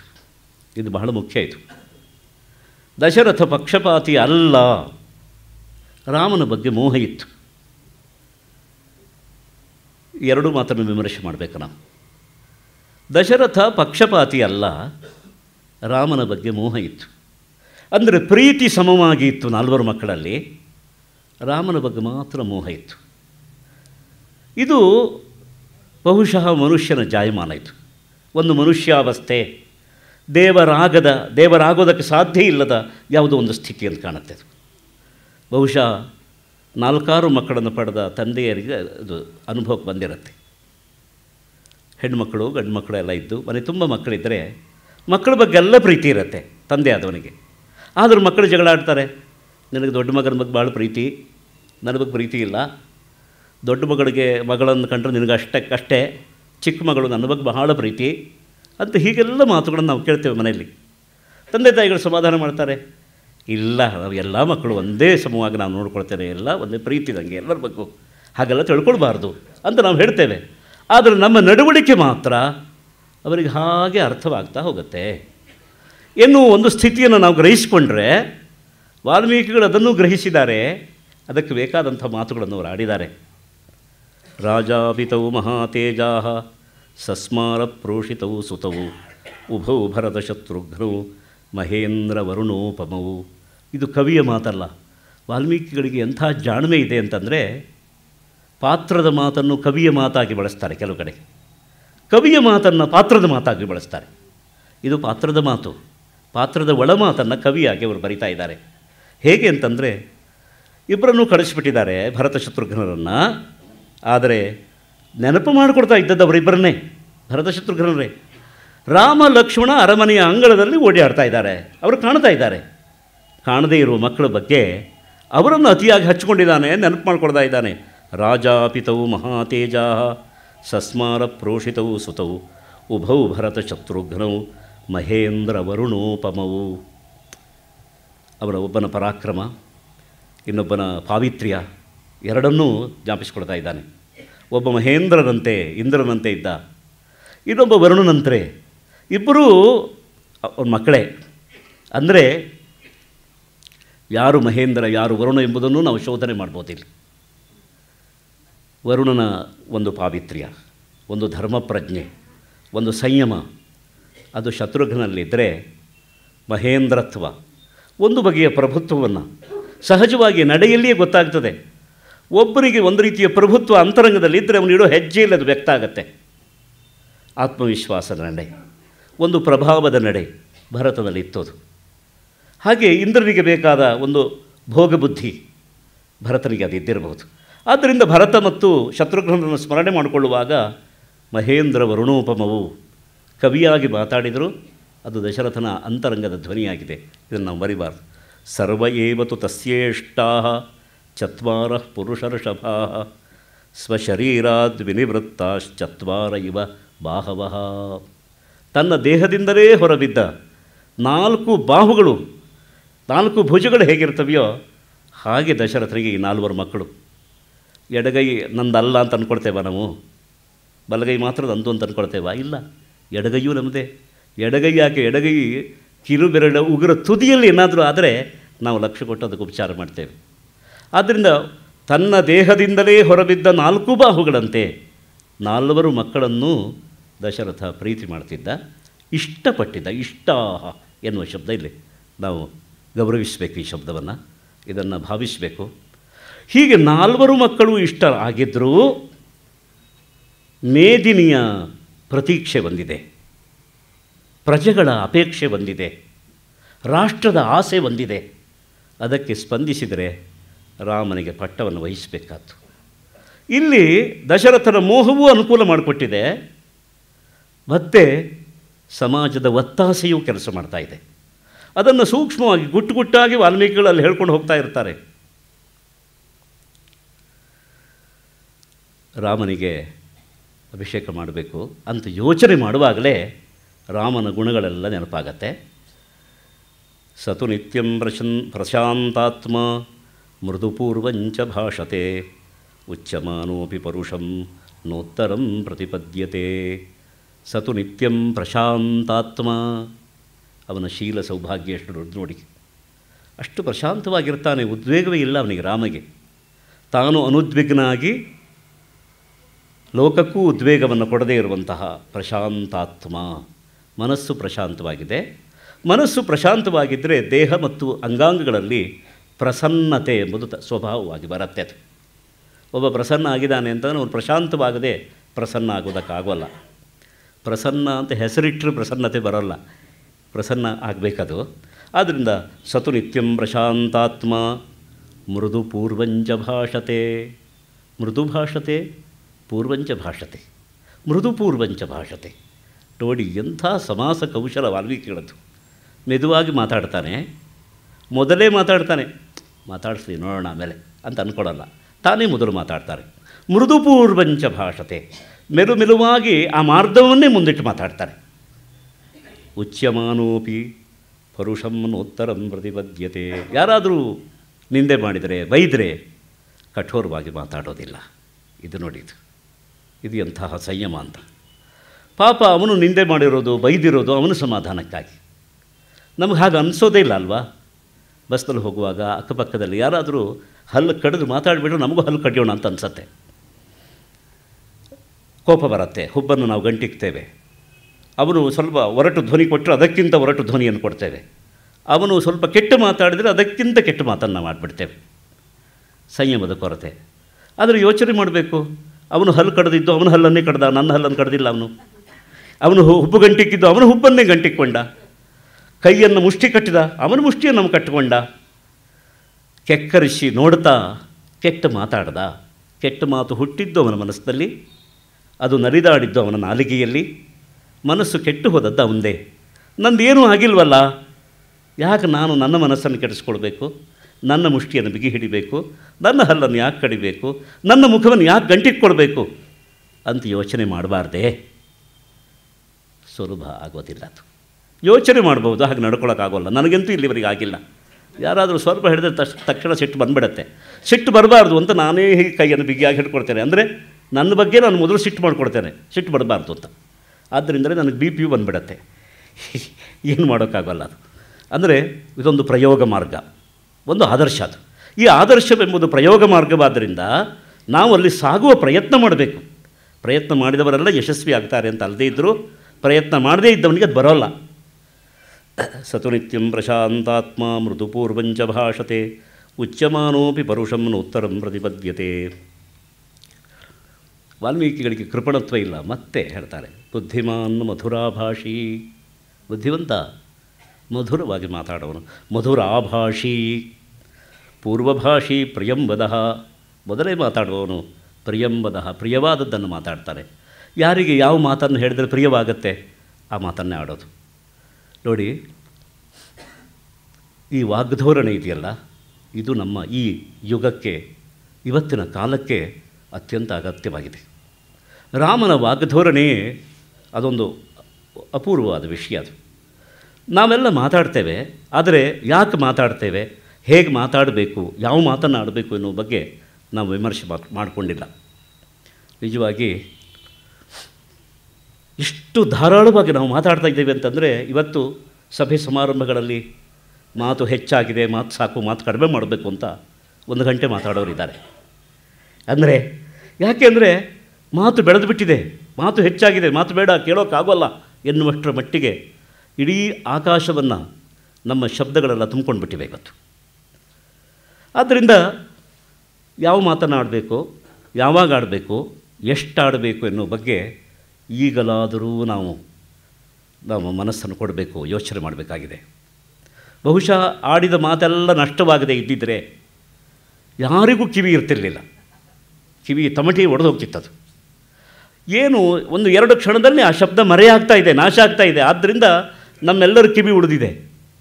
ಎಷ್ಟು ಕೋಟಿ ಜನರು ಮಾತಾಡಿದ್ದಾರೆ, ಎಷ್ಟು ಸಾವಿರಾರು ವರ್ಷಗಳಿಂದ ಮಾತಾಡ್ಕೊಂಡು ಬಂದಿದ್ದಾರೆ. ಆ ಎಲ್ಲ ಭಾಷೆಯ ಎಲ್ಲರೂ ಆಡಿದ ಮಾತುಗಳು ಉಳ್ಕೊಂಡ್ಬಿಟ್ಟಿದ್ರೆ ಯಾರಿಗೂ ಕಿವಿ ಇರ್ತಿರಲಿಲ್ಲ. ಆದ್ದರಿಂದ ದೈವ ಆ ಶಬ್ದಗಳನ್ನು ಅಳಿಸಿ ನಮಗೆ ಕಿವಿಯನ್ನು ಉಳಿಸಿದೆ. ಆದರೂ ಈಗ ಆಡುವ ಎಲ್ಲ ಮಾತುಗಳನ್ನು ಕೇಳಿದರೆ ಕಿವಿ ಒಡೆದೇ ಇರಬಹುದು, ಮನಸ್ಸು ಒಡೆದೋಗತ್ತೆ, ಎದೆ ಒಡೆದೋಗತ್ತೆ ಈಗ. ಆದ್ದರಿಂದ ಯಾರ ಕಿವಿಯ ತಮಟಿಯೂ ಹರಿಬಾರ್ದು, ಯಾರ ಮೃದುವಾದ ಎದೆಯೂ ಒಡಿಬಾರ್ದು ಅಂತ ಅಂದರೆ ನಾವು ಎಂಥ ಮಾತಾಡಬೇಕಾಯ್ತು. ಪ್ರಿಯಂಬದಃ, ಎಲ್ಲರಿಗೂ ಆಪ್ಯಾಯನವಾದಂಥ ಒಂದು ಪ್ರಿಯವಾದದ್ದನ್ನು ಮಾತಾಡುವ ಒಂದು ಧೋರಣೆ, ಅದು ರಾಮನ ಧೋರಣೆ. ಪೂರ್ವಭಾಷಿ, ಮೊದಲಾಗಿ ಮಾತಾಡೋದು. ಹಾಗಂತ ಅಸತ್ಯವನ್ನು ಹೇಳೋದಲ್ಲ, ಸತ್ಯಭಾಷಿ, ಸತ್ಯವಾಕ್ಯ ಮೊದಲೇ ಹೇಳಿದೆ, ಸತ್ಯವನ್ನೇ ಹೇಳೋದು. ಅಂದರೆ ಬಹುಶಃ ಒಬ್ಬ ವಾಚೈನ್ಯಮ ಆಗೋದಕ್ಕೆ ಅಥವಾ ಈ ನಮ್ಮ ಮಾತನ್ನು ವಾಗ್ಯೋಗವಾಗಿ ಮಾಡಿಕೊಳ್ಬೇಕು ಅಂತಾದರೆ ಒಂದು ಹಠ ಮಾಡಬೇಕು. ನಾನು ಸತ್ಯವನ್ನೇ ಹೇಳುತ್ತೇನೆ, ಸತ್ಯವನ್ನಲ್ಲದೆ ಬೇರೆ ಏನನ್ನೂ ಹೇಳುವುದಿಲ್ಲ ಅಂತ ಒಂದು ಸಂಕಲ್ಪ ಮಾಡಬೇಕು. ಆದರೆ ಪುಸ್ತಕ ಮುಟ್ಟಿ ಹೇಳಿದರೆ ಹಾಗೆ ಮಾಡ್ತಾರೆ ಅಂತೇನಿಲ್ಲ. ಆದರೆ ಈ ಸಂಕಲ್ಪವನ್ನು ನಾವು ಮಾಡಿಕೊಂಡ್ರೆ ಬಹುಶಃ ಕಡಿಮೆ ಮಾತಾಡ್ಬೋದು. ಯಾಕೆ, ಇದಕ್ಕೊಂದು ಲಾಜಿಕ್ ಇದೆ, ಒಂದು ತರ್ಕ ಇದೆ. ಒಂದು ಸತ್ಯಕ್ಕೆ 1000 ಸುಳ್ಳು ಇರ್ತದೆ. ಒಬ್ಬ ಸುಳ್ಳನ್ನೇ ಹೇಳೋದು ಅಭ್ಯಾಸ ಮಾಡಿದರೆ 1000 ಮಾತಾಡ್ತಾನೆ ಅವನು. ಯಾಕೆ ಹೇಳಿದರೆ ಸತ್ಯ ಒಂದೇ ಹೇಳಬೇಕಲ್ಲ. ಸತ್ಯ ಒಂದಾಗಿರ್ತದೆ, ಸುಳ್ಳು 1000 ಆಗುತ್ತದೆ. ಆದ್ದರಿಂದ 1000 ಮಾತಾಡುವವನಿಗಿರುವ ಸೌಕರ್ಯ ಏನು? ಅವನು ಸತ್ಯವನ್ನು ಹೇಳುವುದಿಲ್ಲ ಎಂಬುದೇ ಅವನ ಸೌಕರ್ಯ. ಆದ್ದರಿಂದ ಮಾತು 1000 ಬರ್ತದೆ. 1000 ಮಾತಾಡಬೇಕಿದ್ರೆ ಸತ್ಯವನ್ನೇ ಹೇಳಬೇಕದು, ಅದು ಒಂದೇ ಆಗಿರ್ತದೆ. ಆದ್ದರಿಂದ ಒಬ್ಬ ವಾಚೈನ್ಯಮಃ ಆಗಬೇಕಿದ್ದರೆ, ಒಬ್ಬ ವಾಗ್ಯೋಗಿ ಆಗಬೇಕಿದ್ದರೆ ಸತ್ಯವನ್ನೇ ಹೇಳ್ತೇನೆ ಅಂತ ಅಂದ್ಕೊಳ್ಬೇಕು. ಈ ಸತ್ಯವನ್ನು ಹೇಗೆ ಹೇಳ್ತೇನೆ ಅಂತ ಅನ್ಬೇಕು? ಪ್ರಿಯವಾಗಿ ಹೇಳ್ತೇನೆ ಅಂತ ಅಂದ್ಕೊಳ್ಬೇಕು. ಯಾಕೆಂದರೆ ಸತ್ಯ ಕೆಲವೊಮ್ಮೆ ಕಠೋರವಾಗಿರುತ್ತೆ, ಕೆಲವೊಮ್ಮೆ ಅಪ್ರಿಯವಾಗಿರುತ್ತೆ. ಅಪ್ರಿಯವಾದ ಸತ್ಯವನ್ನು ನಾನು ಹೇಳೋದಿಲ್ಲ, ಸತ್ಯವನ್ನೇ ಹೇಳುತ್ತೇನೆ. ಸತ್ಯವನ್ನು ಅಲ್ಲದೆ ಬೇರೆ ಏನನ್ನೂ ಹೇಳುವುದಿಲ್ಲ ಎನ್ನುವುದಕ್ಕಿಂತ ಸತ್ಯವನ್ನು ಪ್ರಿಯವಾಗಿ ಹೇಳುತ್ತೇನೆ. ಇದೇ ಸನಾತನ ಧರ್ಮ. ಇದು ಬಹಳ ಹಳೆಯ ಧರ್ಮ, ಇದು ಬಹಳ ಪುರಾತನವಾದ ಧರ್ಮ. ಇದು ರಾಮನ ವಾಗ್ಧೋರಣೆ. ಈ ವಾಗ್ಧೋರಣೆ ಎಂಬುದೇ ಪ್ರಜಾಜನರ ಎಲ್ಲರ ಹೃದಯವನ್ನು ಗೆದ್ದಿತ್ತಿತು. ಪ್ರಜೆಗಳು ದಶರಥ ಕೇಳಿದಾಗ ಅಭಿನಂದಿಸುವಾಗ ಇದೇ ಮಾತನ್ನು ಹೇಳ್ತಾರೆ. ಯಾಕೆಂದರೆ ರಾಮ ಬಂದು ನಿಮ್ಮ ಸೇವಕರು ಹೇಗಿದ್ದಾರೆ, ನಿಮ್ಮ ಶಿಷ್ಯರು ಹೇಗಿದ್ದಾರೆ, ನಿಮ್ಮ ಮಕ್ಕಳು ಹೇಗಿದ್ದಾರೆ, ಅವರೆಲ್ಲ ತಮ್ಮ ಕೆಲಸವನ್ನು ಚೆನ್ನಾಗಿ ಮಾಡ್ತಾರೋ ಹೇಗೆ, ನಿಮ್ಮ ಮನಸ್ಸು ಹೇಗಿದೆ ಅಂತ ರಾಮ ನಮ್ಮಲ್ಲಿ ಕೇಳ್ತಾನೆ. ಸಾಧಾರಣ ಪ್ರಜೆಗಳಲ್ಲಿ ಒಬ್ಬ ಮುಂದೆ ಚಕ್ರವರ್ತಿ ಆಗಲಿಕ್ಕಿರುವಂತಹ ಒಬ್ಬ ರಾಜಕುಮಾರ ಈ ಮಾತನಾಡ್ತಾನೆ ಅಂತಂದರೆ ಅವನ ಕುಟುಂಬ ಪ್ರೇಮ ಎಷ್ಟು ಅಗಾಧವಾಗಿದೆ ನೋಡಿ. ನೀವು ಪ್ರಯೋಗ ಮಾಡಿ, ಸಿಟಿ ಬಸ್ನಲ್ಲಿ ಹೋಗುವಾಗ ಪಕ್ಕದಲ್ಲಿ ಕೂತ್ಕೊಳ್ಳುವಾಗ ನೀವು ಮುಖ ಗಂಟು ಹಾಕಿದರೆ ಕೂತ್ಕೊಳ್ಳ ಅಂತ ಕೇಳಿದರೆ ಬನ್ನಿ ಅಂತ ಕೂತ್ಕೊಳಿಸ್ತಾರೆ. ಕೂತ್ಕೊಂಡ ಮೇಲೆ ನಿಮ್ಮ ಮಕ್ಕಳೆಲ್ಲ ಹೇಗಿದ್ದಾರೆ ಅಂತ ಕೇಳಿ, ಎಷ್ಟು ಪ್ರೀತಿಯಿಂದ ಮಾತಾಡ್ತಾರೆ ಅಂತ. ಪ್ರಾರಂಭಕ್ಕೆ 1-2 ಮಾತಾಡುವಾಗ ಪ್ರಶ್ನಾರ್ಥಕವಾಗಿ ನೋಡಬಹುದು. ಯಾಕೆಂದರೆ ನಮಗಷ್ಟು ನಂಬಿಕೆಯ ಬಲ ಇಲ್ಲ. ಈಗ ಯಾರನ್ನೂ ನಂಬುವ ಸ್ಥಿತಿಯಲ್ಲಿ ನಾವಿಲ್ಲ, ಅಥವಾ ಯಾರ ನಂಬಿಕೆಯನ್ನು ಉಳಿಸುವಷ್ಟು ನಾವು ಯೋಗ್ಯರು. ಆದ್ದರಿಂದ ಮೊದಲು 1-2 ಮಾತಾಡುವಾಗ ಕಷ್ಟ ಆಗಬಹುದು. ಆದರೆ ಕುಟುಂಬ ಸಹಜವಾದ ಕೌಟುಂಬಿಕವಾದ ಮಾತನ್ನೇ ಮಾಡಿದರೆ ಎಲ್ಲರೂ ನಮ್ಮನ್ನು ನಂಬುತ್ತಾರೆ. ಪರೋಕ್ಷವಾಗಿ ಎಲ್ಲೋ ತಮ್ಮ ಕುಟುಂಬಕ್ಕೆ ಇವನು ಬೇಕಾದವನು ಅಂತ ಗ್ರಹಿಸಿಕೊಳ್ತಾರೆ. ಆದ್ದರಿಂದ ಈ ಕುಟುಂಬ ಪ್ರೇಮವನ್ನು ನಾವು ಜಾಗೃತಪಡಿಸುವಂತಹ ಸತ್ಯದ ಮಾತನ್ನು ಪ್ರಿಯವಾಗಿ ಆಡಿದರೆ ಅದು ರಾಮನ ವಾಗ್ಧೋರಣೆಯಾಗತ್ತೆ. ನಾವು ಇಷ್ಟು ಇದರಿಂದ ಗ್ರಹಿಸ್ಬೋದು. ಅವನ ವಾಗ್ಧೋರಣೆಯೇ ಅವತ್ತಿನ ಅಸಂಖ್ಯ ಸಂಖ್ಯೆಯ ಪ್ರಜಾವರ್ಗವನ್ನು ಅವನ ಕಡೆಗೆ ಆಕರ್ಷಿಸಿತ್ತು. ಅವರೆಲ್ಲ ಅವರ ಹೃದಯದಲ್ಲಿ ರಾಮನಿಗೆ ಸ್ಥಾನವನ್ನು ಕಲ್ಪಿಸಿಕೊಟ್ಟಿದ್ದರು. ಬಹಿರಂಗದಲ್ಲಿ ಸಿಂಹಾಸನ ಏರಿಸುವುದು ಮಾತ್ರ ಉಳಿದಿದ್ದಷ್ಟೇ. ಹೀಗೆ ಪ್ರಸಂಗಕ್ಕೆ ಒಂದು ಉಪೋದ್ಘಾತವನ್ನು ಹೇಳ್ತಾ ಇವತ್ತಿನ ಮಾತಿಗೆಯಲ್ಲಿ ಪೂರ್ಣ ವಿರಾಮವನ್ನು ಹೇಳ್ತಾ ಇದ್ದೇನೆ. ನಾಳೆ ಇದೇ ಪ್ರಸಂಗವನ್ನು ಸ್ವಲ್ಪ ಮುಂದುವರಿಸಿ ಮಂಥರೋಪಜಾಪ ಅಲ್ಲಿವರೆಗೆ ನಿರ್ವಾಹ ಮಾಡ್ತಾರೆ. ನಾಳೆ ಹೆಚ್ಚು ಭೂಮಿಕೆ ಭಾಗ ಇರೋದಿಲ್ಲ, ಪ್ರಸಂಗವನ್ನೇ ಹೆಚ್ಚು ನೋಡೋಣ. ಎಲ್ಲರೂ ತಮ್ಮ ಅವಧಾನ ವ್ಯವಧಾನವನ್ನು ಕೊಟ್ಟು ಸಹಕರಿಸಬೇಕಾಗಿ ಕೇಳ್ಕೊಡ್ತೇನೆ. ನಮಸ್ಕಾರ.